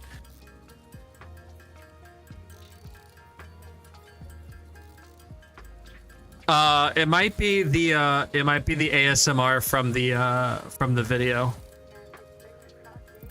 that you're hearing. I try to have it quieter than what my microphone is actually doing, and obviously without my VTuber avatar, it's hard to tell. But I think if I were to start the VTube program, like it would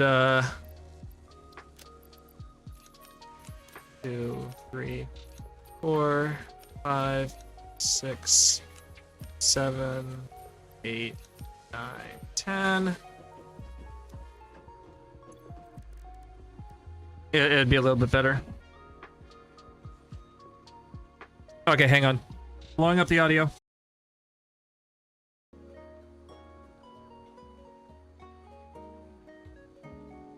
I think this is better. I would hope this is better. Okay.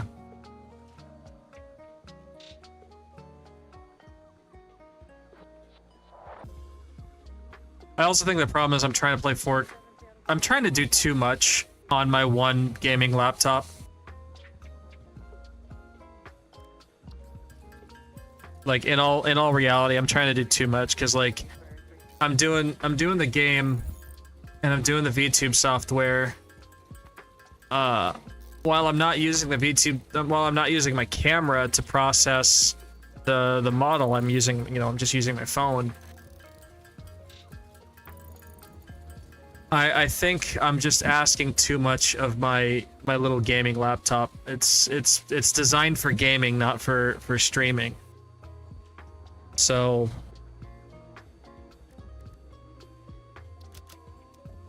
I feel like I'm just asking too much of it.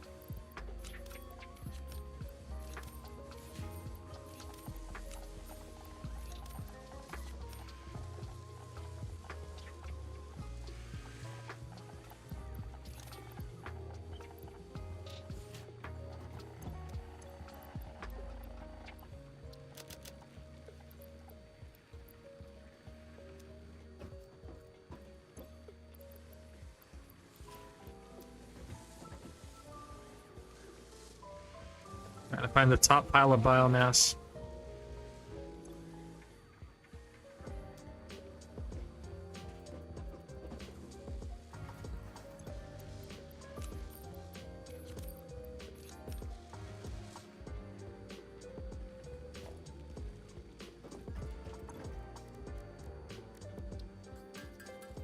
Just processing all this down.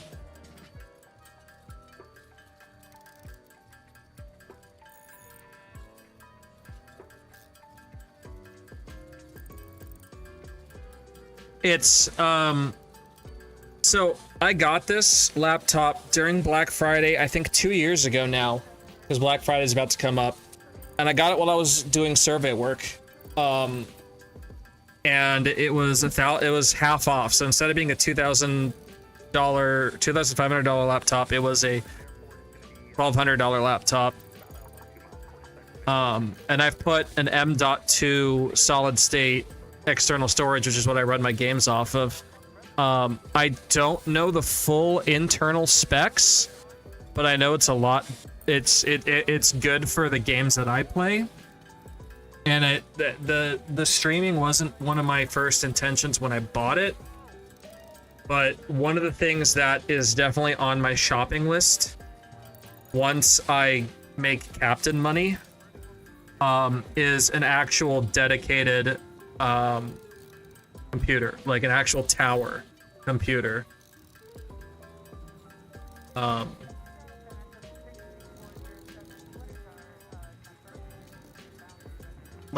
Completely redo it, like, because right now it's just my laptop plugged into a very old LG monitor.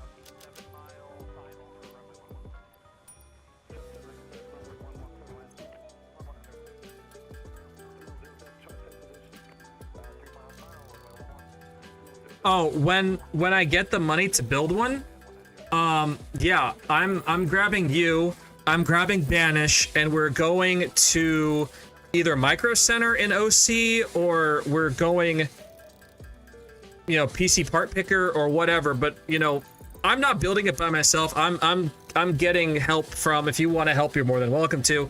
But Banish has agreed to help as well, and I'm not using his real name because we're on stream.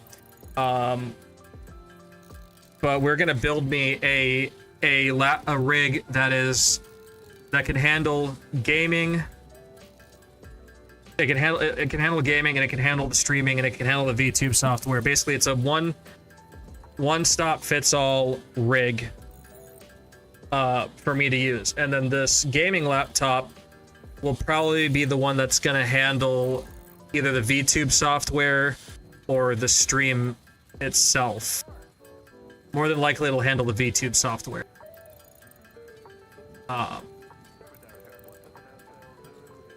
As well as be my portable gaming rig. So instead of traveling with my Steam Deck, which I'm doing now, I'll be traveling with my actual laptop.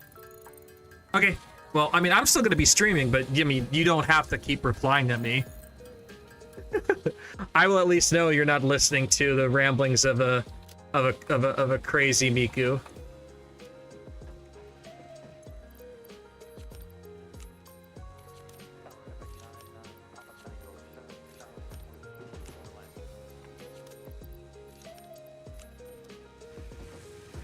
Are you done yet? We have 11 more to go.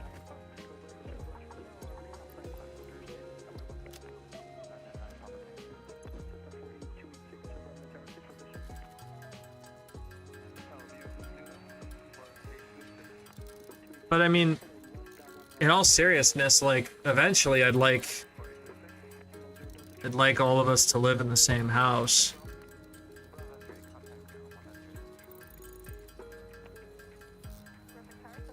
I don't know if I know Logan's definitely up for it.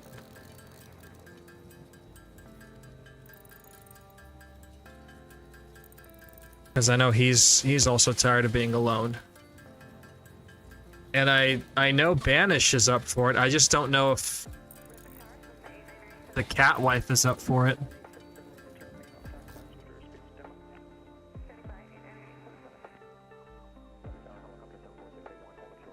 Oh, if I were to get a house for all of us, it would probably be closer to LAX because I'd more than likely be working out of LAX as a pilot. Like if we're talking the friend's house, it's more likely going to be out of LAX.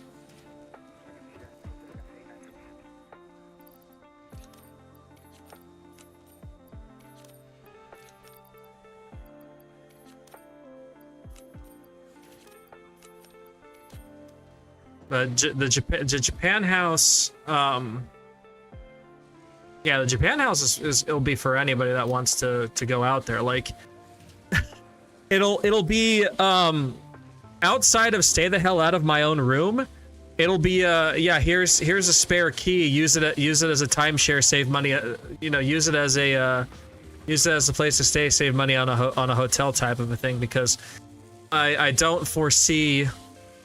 I mean, maybe you, if you're working remotely, you might be able to live there on a more permanent basis. But like the only person I really see being able to live there on a semi-permanent basis would be myself, or yeah, maybe you if you're doing more remote work.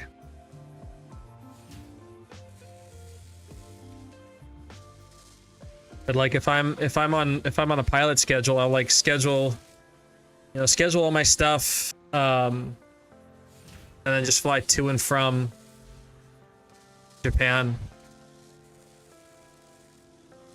on my off days, which means, you know, or if I'm working the Japan route, you know, instead of going to the hotel, I would just go to my house. Like you guys have fun at the hotel. I'm gonna go to my house. Or like everyone's welcome. We'll have dinner at my house tonight or whatever. You know, with the crew. It'll be a big ass crew though. Almost done.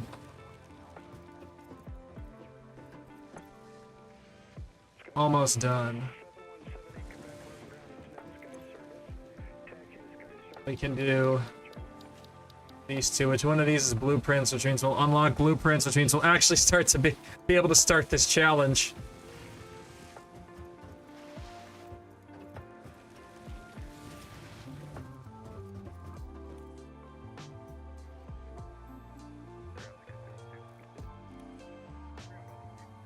But I mean, if you were tied to LA and I got a place big enough for 1, 2, 3, 4, the 5 of us, possibly 6 of us, because someone else I want to try to convince to move in there, but I haven't had communication with them in forever. But if I were to get a place big enough, you know, that the 6 of us could live comfortably there, and it was within an hour of LAX, like, would you be up for that, or would you still want to be on your own?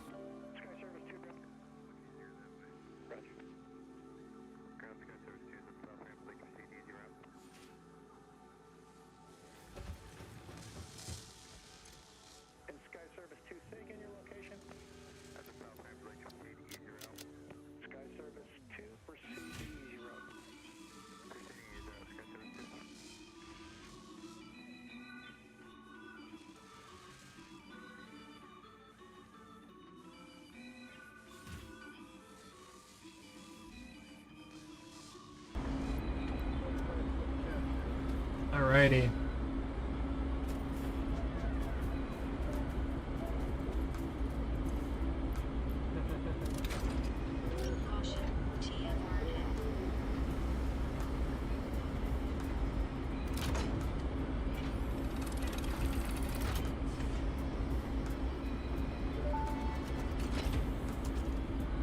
Welcome to the Project Assembly Pioneer. Congratulations, the Phase 1 project part shipment is now ready. After completion of Phase 1, the technologies of Tiers 3 highlights are automated power, steel production, personnel transportation, and many more. Completing Phase 2 of Project Assembly, new project parts will need to be continue to construct, automate, explore, and exploit for a better fix-it future. Oh no. It needs steel. Oh no. Oh no.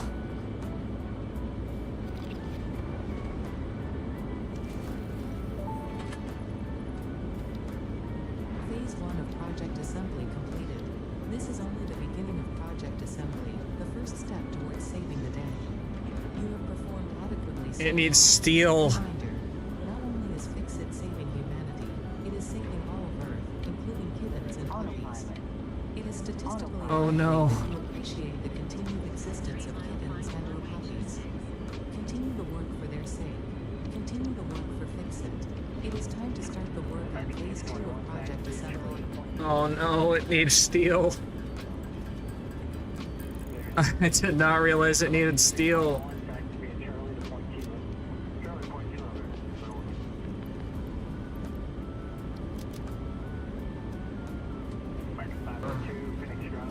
I can get the parts back for this.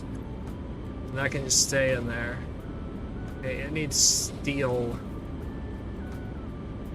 Okay, modular.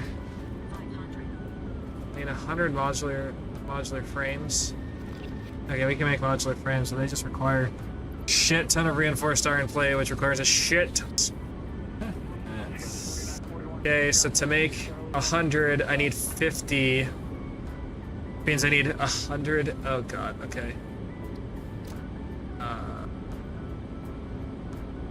Add to to-do list.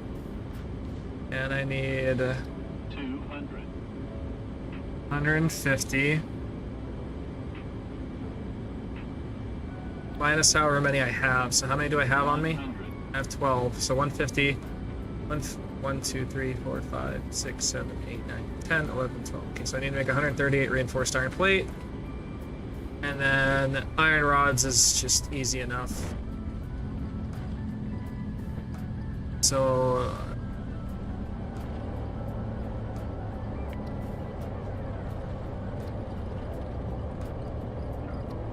add to to-do list, and I need 100 modular frames. Okay, so now that has all the iron rods I'm gonna need in there too. And it has the 150 reinforced iron plates, which that's why the 138 is there. So yeah, we also need 500 cable.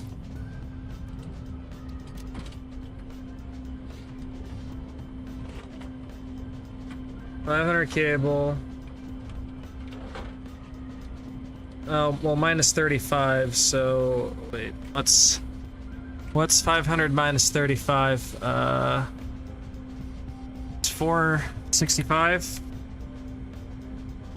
465? Okay.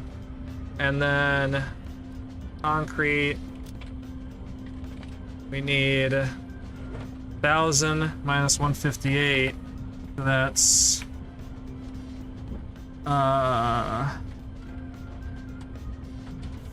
842. Okay.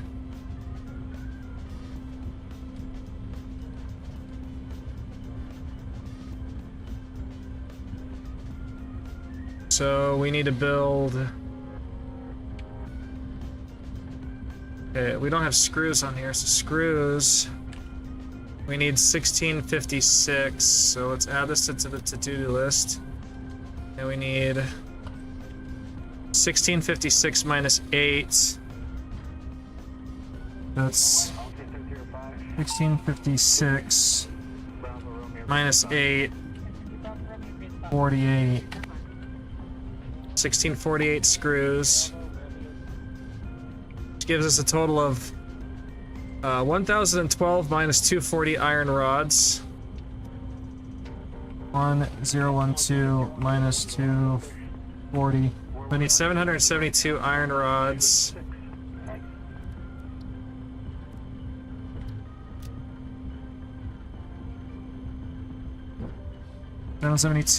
Iron rods. And then I need 828 minus 13 iron plate. So 828 minus 13 is 815 iron plate. I'll open this. I don't want to open it in the codex. I wanted to add it to the to-do list. So iron plate, we need 815, which goes up to 816, which is fine. So now I have our iron ingots of 1996, and I think it's just 1 to 1. It's just 1 to 1.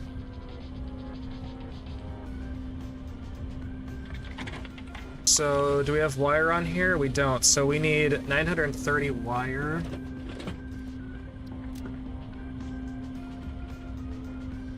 $930. Alright, so I need to gather of raw ingredients. Alright, 465 copper, almost 2,000 iron.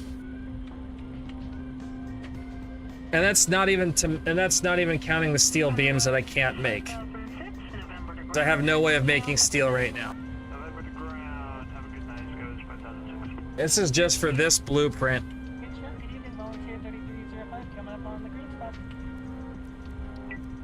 Alright, iron ingot, I need how many? 1996. And why not? We'll just add the copper ingot on there too. So 1996, 465. 1996. 465. 4. Sir.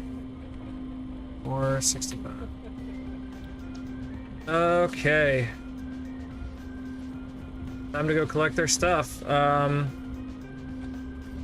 guess let's start with the copper ore. That's probably gonna be the easiest one. At least the fastest anyway.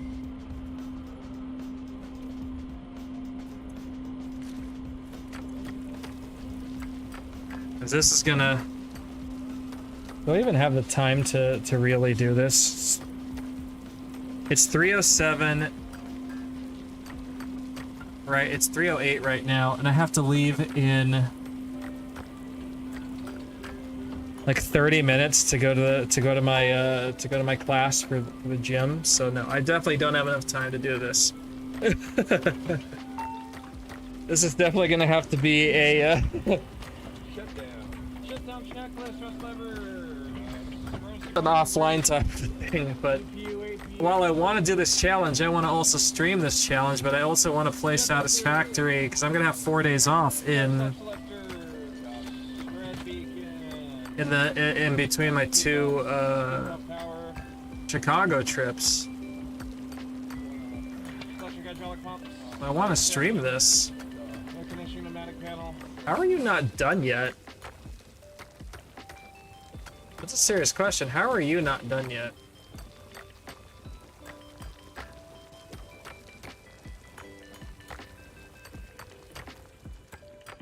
Oh, there you go, you just finished.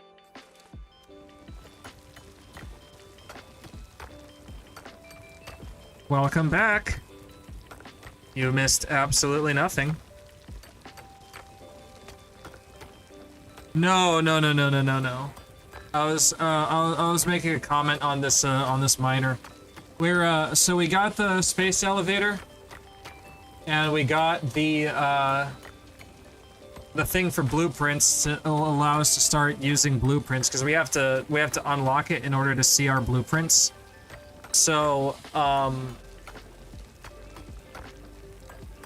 yeah, the thing is it requires steel, which I have no way of making steel at the moment. Oh yeah, no. Yeah, customers are not the most intelligent in the world. Oh hey, we have all the copper ore we need. Sweet.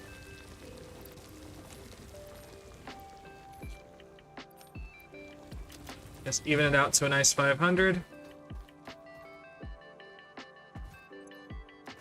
Alright, copper ore is done.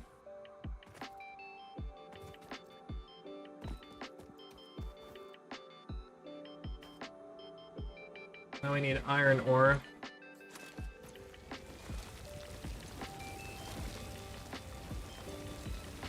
Four, 5, 6, 7, 8, 9, 10. 1, 2, 3. Okay, let's make our copper stuff while we're waiting for the iron, because I definitely don't have the inventory to do this. Let's make our copper ingots, because that'll get rid of one item on our list.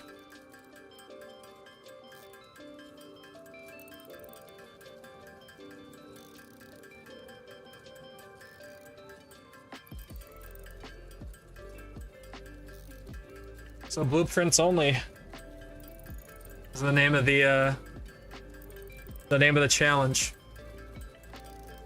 We're allowed to build the hub. We're allowed to build belts, pipes, and any cabling that is required to connect stuff together. We're only allowed to connect blueprint to blueprint.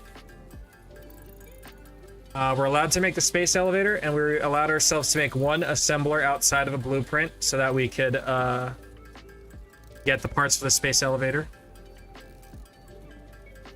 The only other thing we're allowed to do outside of blueprints is we are allowed to build a 1x1 foundation so that we can snap it to the world grid. So that way we can snap our main factory to the world grid. We're allowed to import blueprints from our creative save. But in order to start building with blueprints, we need to unlock blueprints. And this is actually probably the most time-consuming part of the challenge, because now I'm going to have to go out and explore the world and find 200 steel. Because I don't believe there's any way to handcraft steel.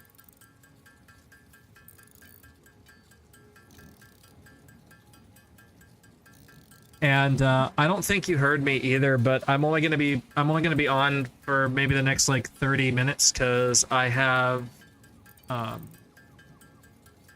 class today for the gym because I actually have transportation today that's able to take me to the gym, and I'm not just stuck at home all day. So I'm gonna go to the gym, and when I come back, I might jump on. I might jump back on tonight and do like an evening stream. But I'll end even if I do an evening stream, I'll have to end it early too because I got to pack up my overnight bag as I fly back to the apartment tomorrow.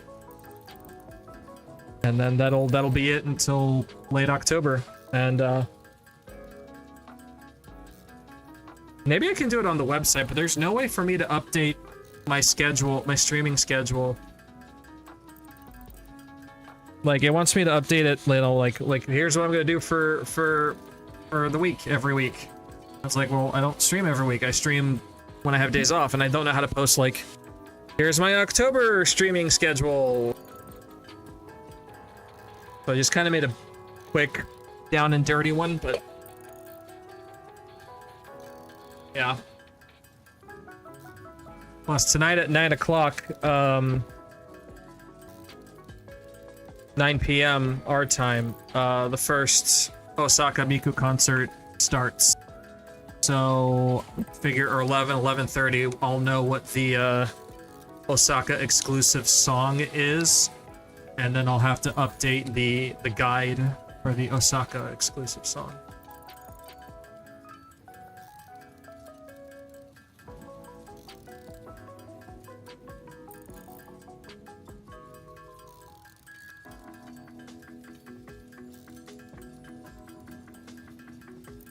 To our to-do list is like, hey, we're almost there.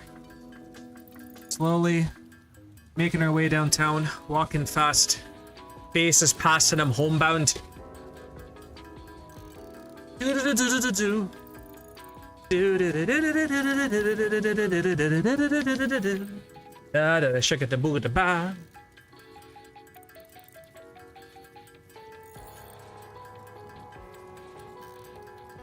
Making my way downtown, walking fast, faces passing, I'm homebound. Riding around the block with my Glock and I shoot you, do do do do do do do, and I kill you, do do do do do. Sit down, you know,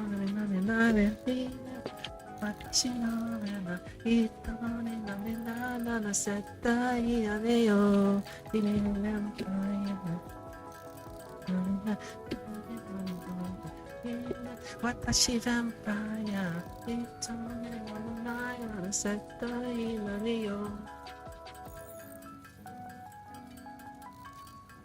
na na na na na na na na na na. Oh, I got to see Vampire live at Miku Expo.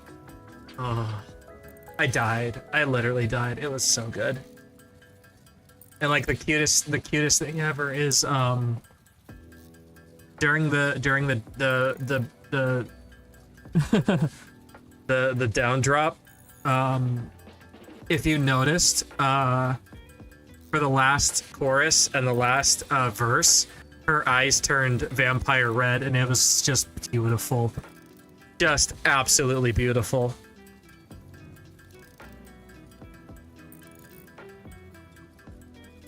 I cried. Honestly, I'm just glad I got to see one Miku Expo, because like I was gonna do the whole West Coast tour, right? Because I had it all planned out, because I was working the cushy IT job where I had money. I was doing Vancouver, I was gonna do Washington, I was gonna do both San Jose shows, I was gonna go down and do the first weekend of Coachella, I was gonna do the LA show the second weekend of Coachella. Hang on.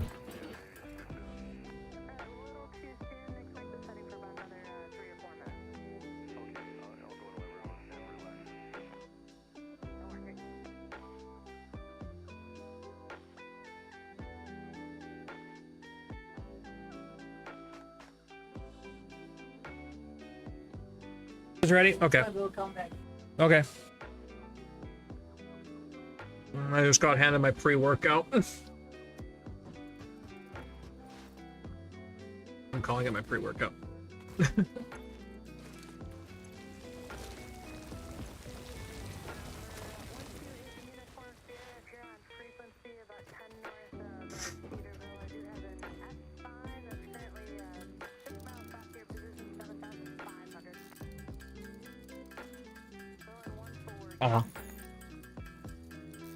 ASMR Miku eating noises.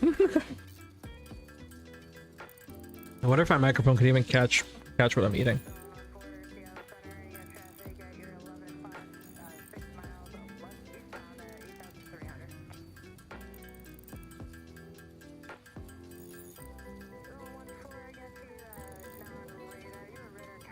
But yeah, as far as Miku Expo goes, I was gonna do the entire West Coast tour, like Vancouver all the way to Coachella #2.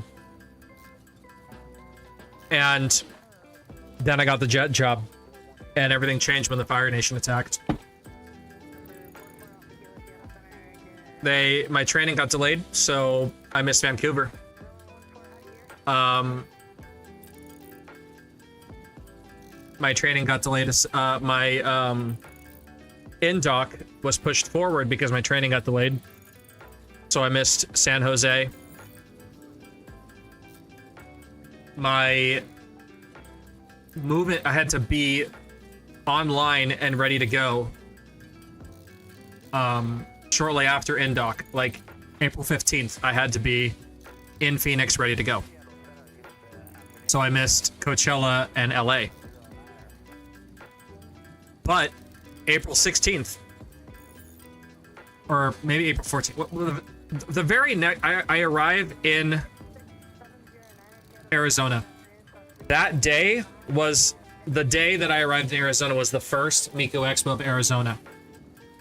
The next day was the secondary show that they added after the fact that I was somehow able to get a VIP ticket to.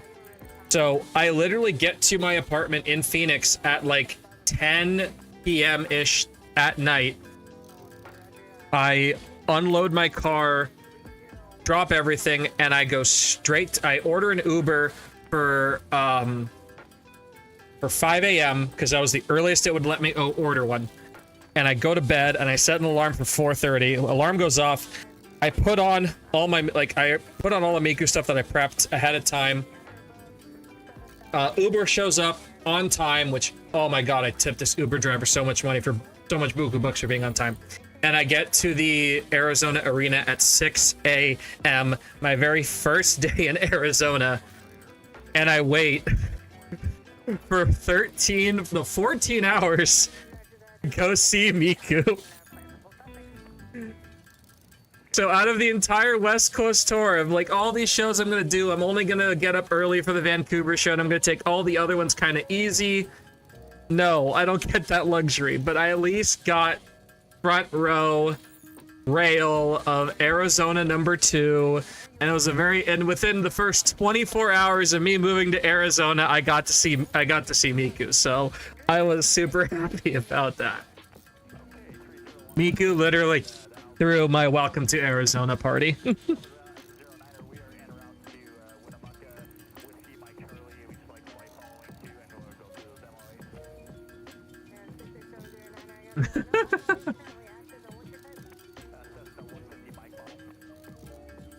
It was nice. It was stressful as hell, but it was nice.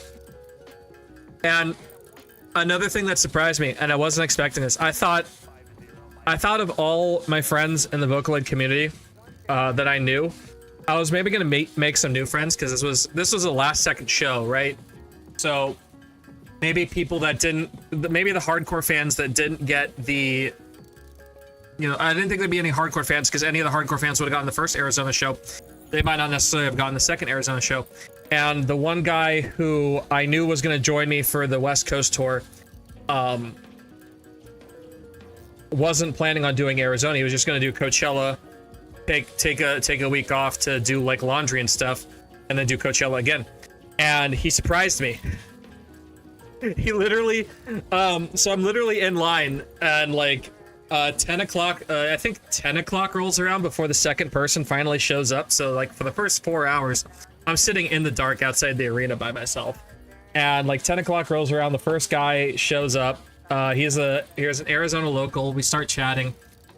An hour later, this mad lad, another one of the OG Otas, shows up, and I was not expecting it. I'm like, dude! So to my left is a very, very good friend of mine, longtime Miku fan, who I've known for years. And then to my right is the only other person who was crazy enough to get up before noon. Cause like, so it was just us three until like 1 o'clock, and then everyone else like started showing up. Like they all came like after lunch or whatever. At least that's what it seemed. Like it was me. To my left was old school Miku fan, one of my best friends in the community. And then to my right was this new guy that I just met, Arizona Phoenix local. Who's a big Miku fan too. And we were just building off of each other's energy and just cheering like crazy. I ended up breaking one of my pen lights. I think I hit the rail a little bit too hard. I forgot what song I broke it on, but it was definitely pre-encore. But yeah, I broke it for otaing just it's a little too hard. So it's fine. Like we made it through the night, and then like that was a highlight of all the bullshit and stress of that. I'm like, okay, I at least had one good night. With a friend who I was not even expecting to see, and I made a new friend. And because I'm not going to Osaka, this guy that I met that day at Miku Expo reached out to me because obviously we're on the same Discord server. We have a giant spreadsheet, and I'm like, I'm not going to be able to make it to Osaka just because of one, because of job restrictions. I can't guarantee the time off, and two, my funds are short, and three, it's just the same 2 set lists. The only thing is going to be just one new song, the Osaka exclusive song. So I'm just going to cut my losses. Sadly, I'm just going to cut my losses and not go to Osaka. I now have these 3 tickets available if anyone wants them. And he messages me, is like, hey, I don't know if you remember me, but we were hanging out before Miku Expo. Are you still working out of Arizona? I remember you said you were a pilot. I'm like, yeah, I'm still working out of Arizona. So we get together and we hang out for a day, and he gets the tickets off of me. So like, we'll see if we hang out more after he gets back from Japan. But he's in Japan right now. Let's see.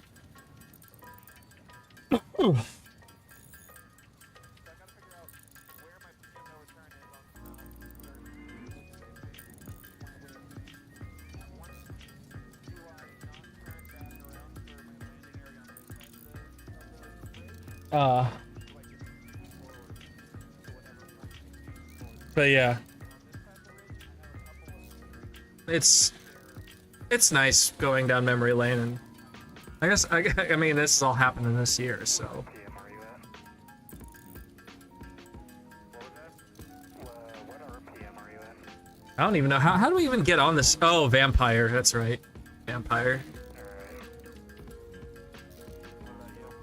Sucks. I really wish I was in Osaka right now for Mirai, but money, time, mostly time.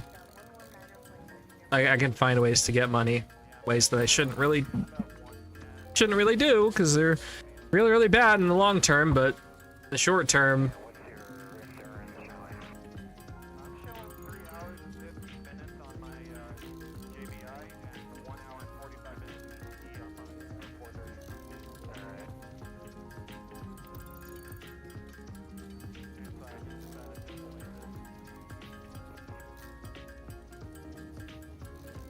Oh, you were.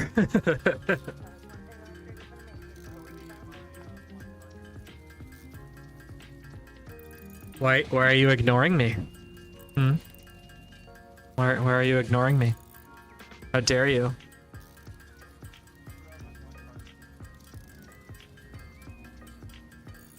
How dare you ignore me?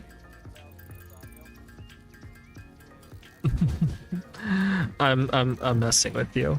I know you're at work.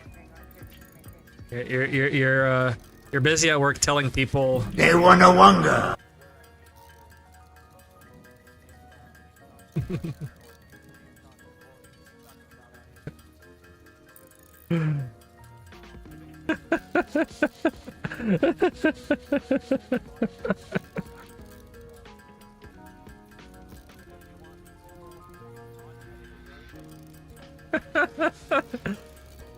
I just recently discovered a soundboard, so I've been kind of messing with it.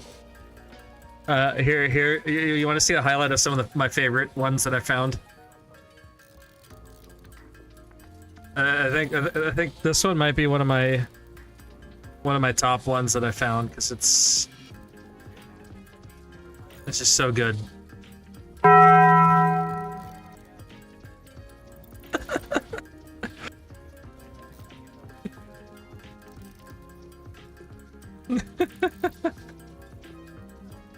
just whenever you're feeling down, just you know.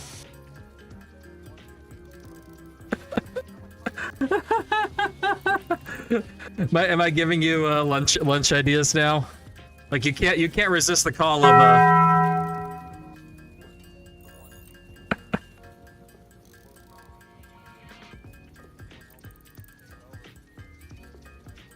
And then of course, I think I played this for you yesterday, but you've heard this one. Hello there.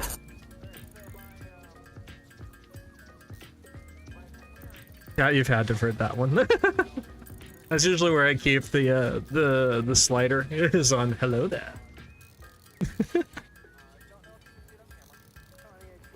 Just oh look, my viewer count doubled from 1 to 2. Hello there.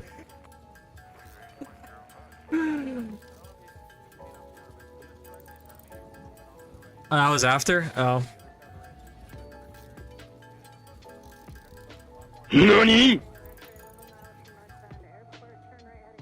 Hey, we're done with the wire. 2 plates.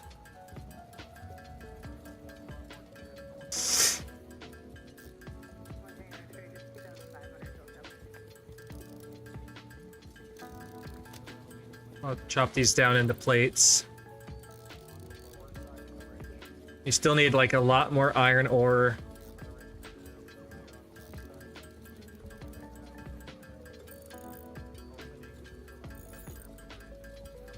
I gotta make all that cable.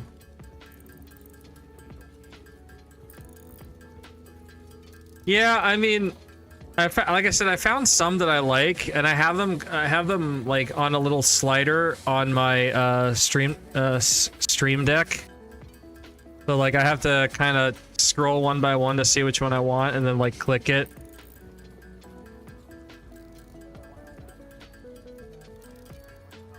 And they're not in any particular order whatsoever. Like, I don't even remember what this one is. Rock and stone. That's what that one is.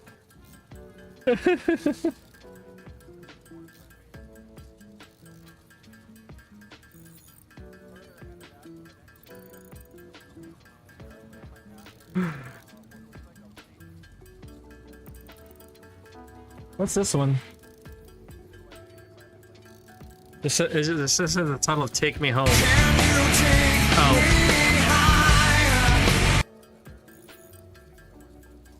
I guess it's shortened it to Take Me High.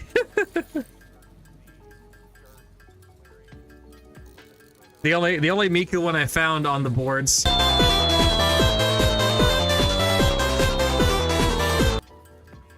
My problem is it's too short.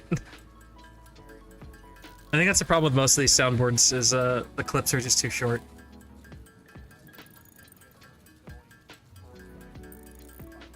Oh well. I messed with it. That's all that matters. Right? In the scheme of grand things. This is probably the most riveting stream to look at. It's just me sitting here talking shit while I wait, while I handcraft. Like anyone that actually plays Satisfactory would be bored out of their minds watching it. Okay, I actually move around now.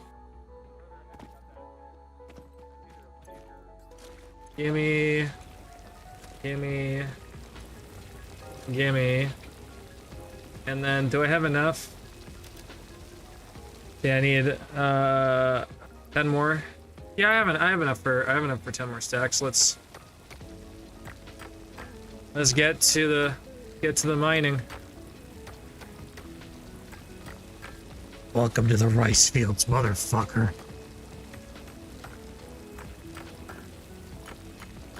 I mean, the Yap session is definitely what'll keep him hooked, but like I said, my problem is I gotta.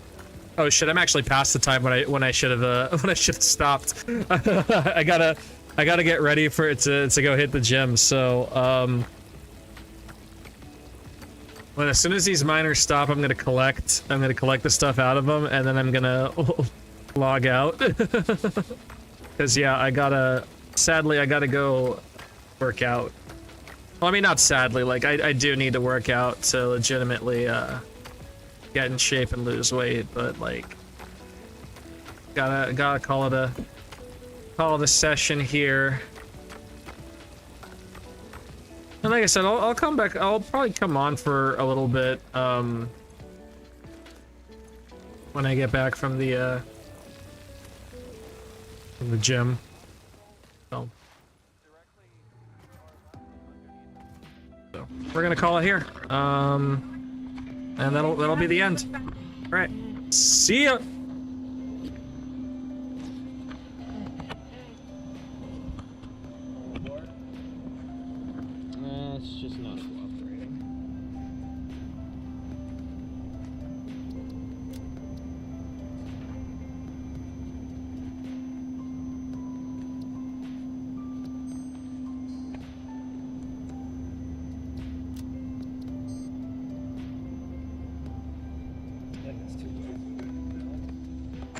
I got some good stuff. I'll have to edit a bunch of it, obviously, but that's part of That's Too High.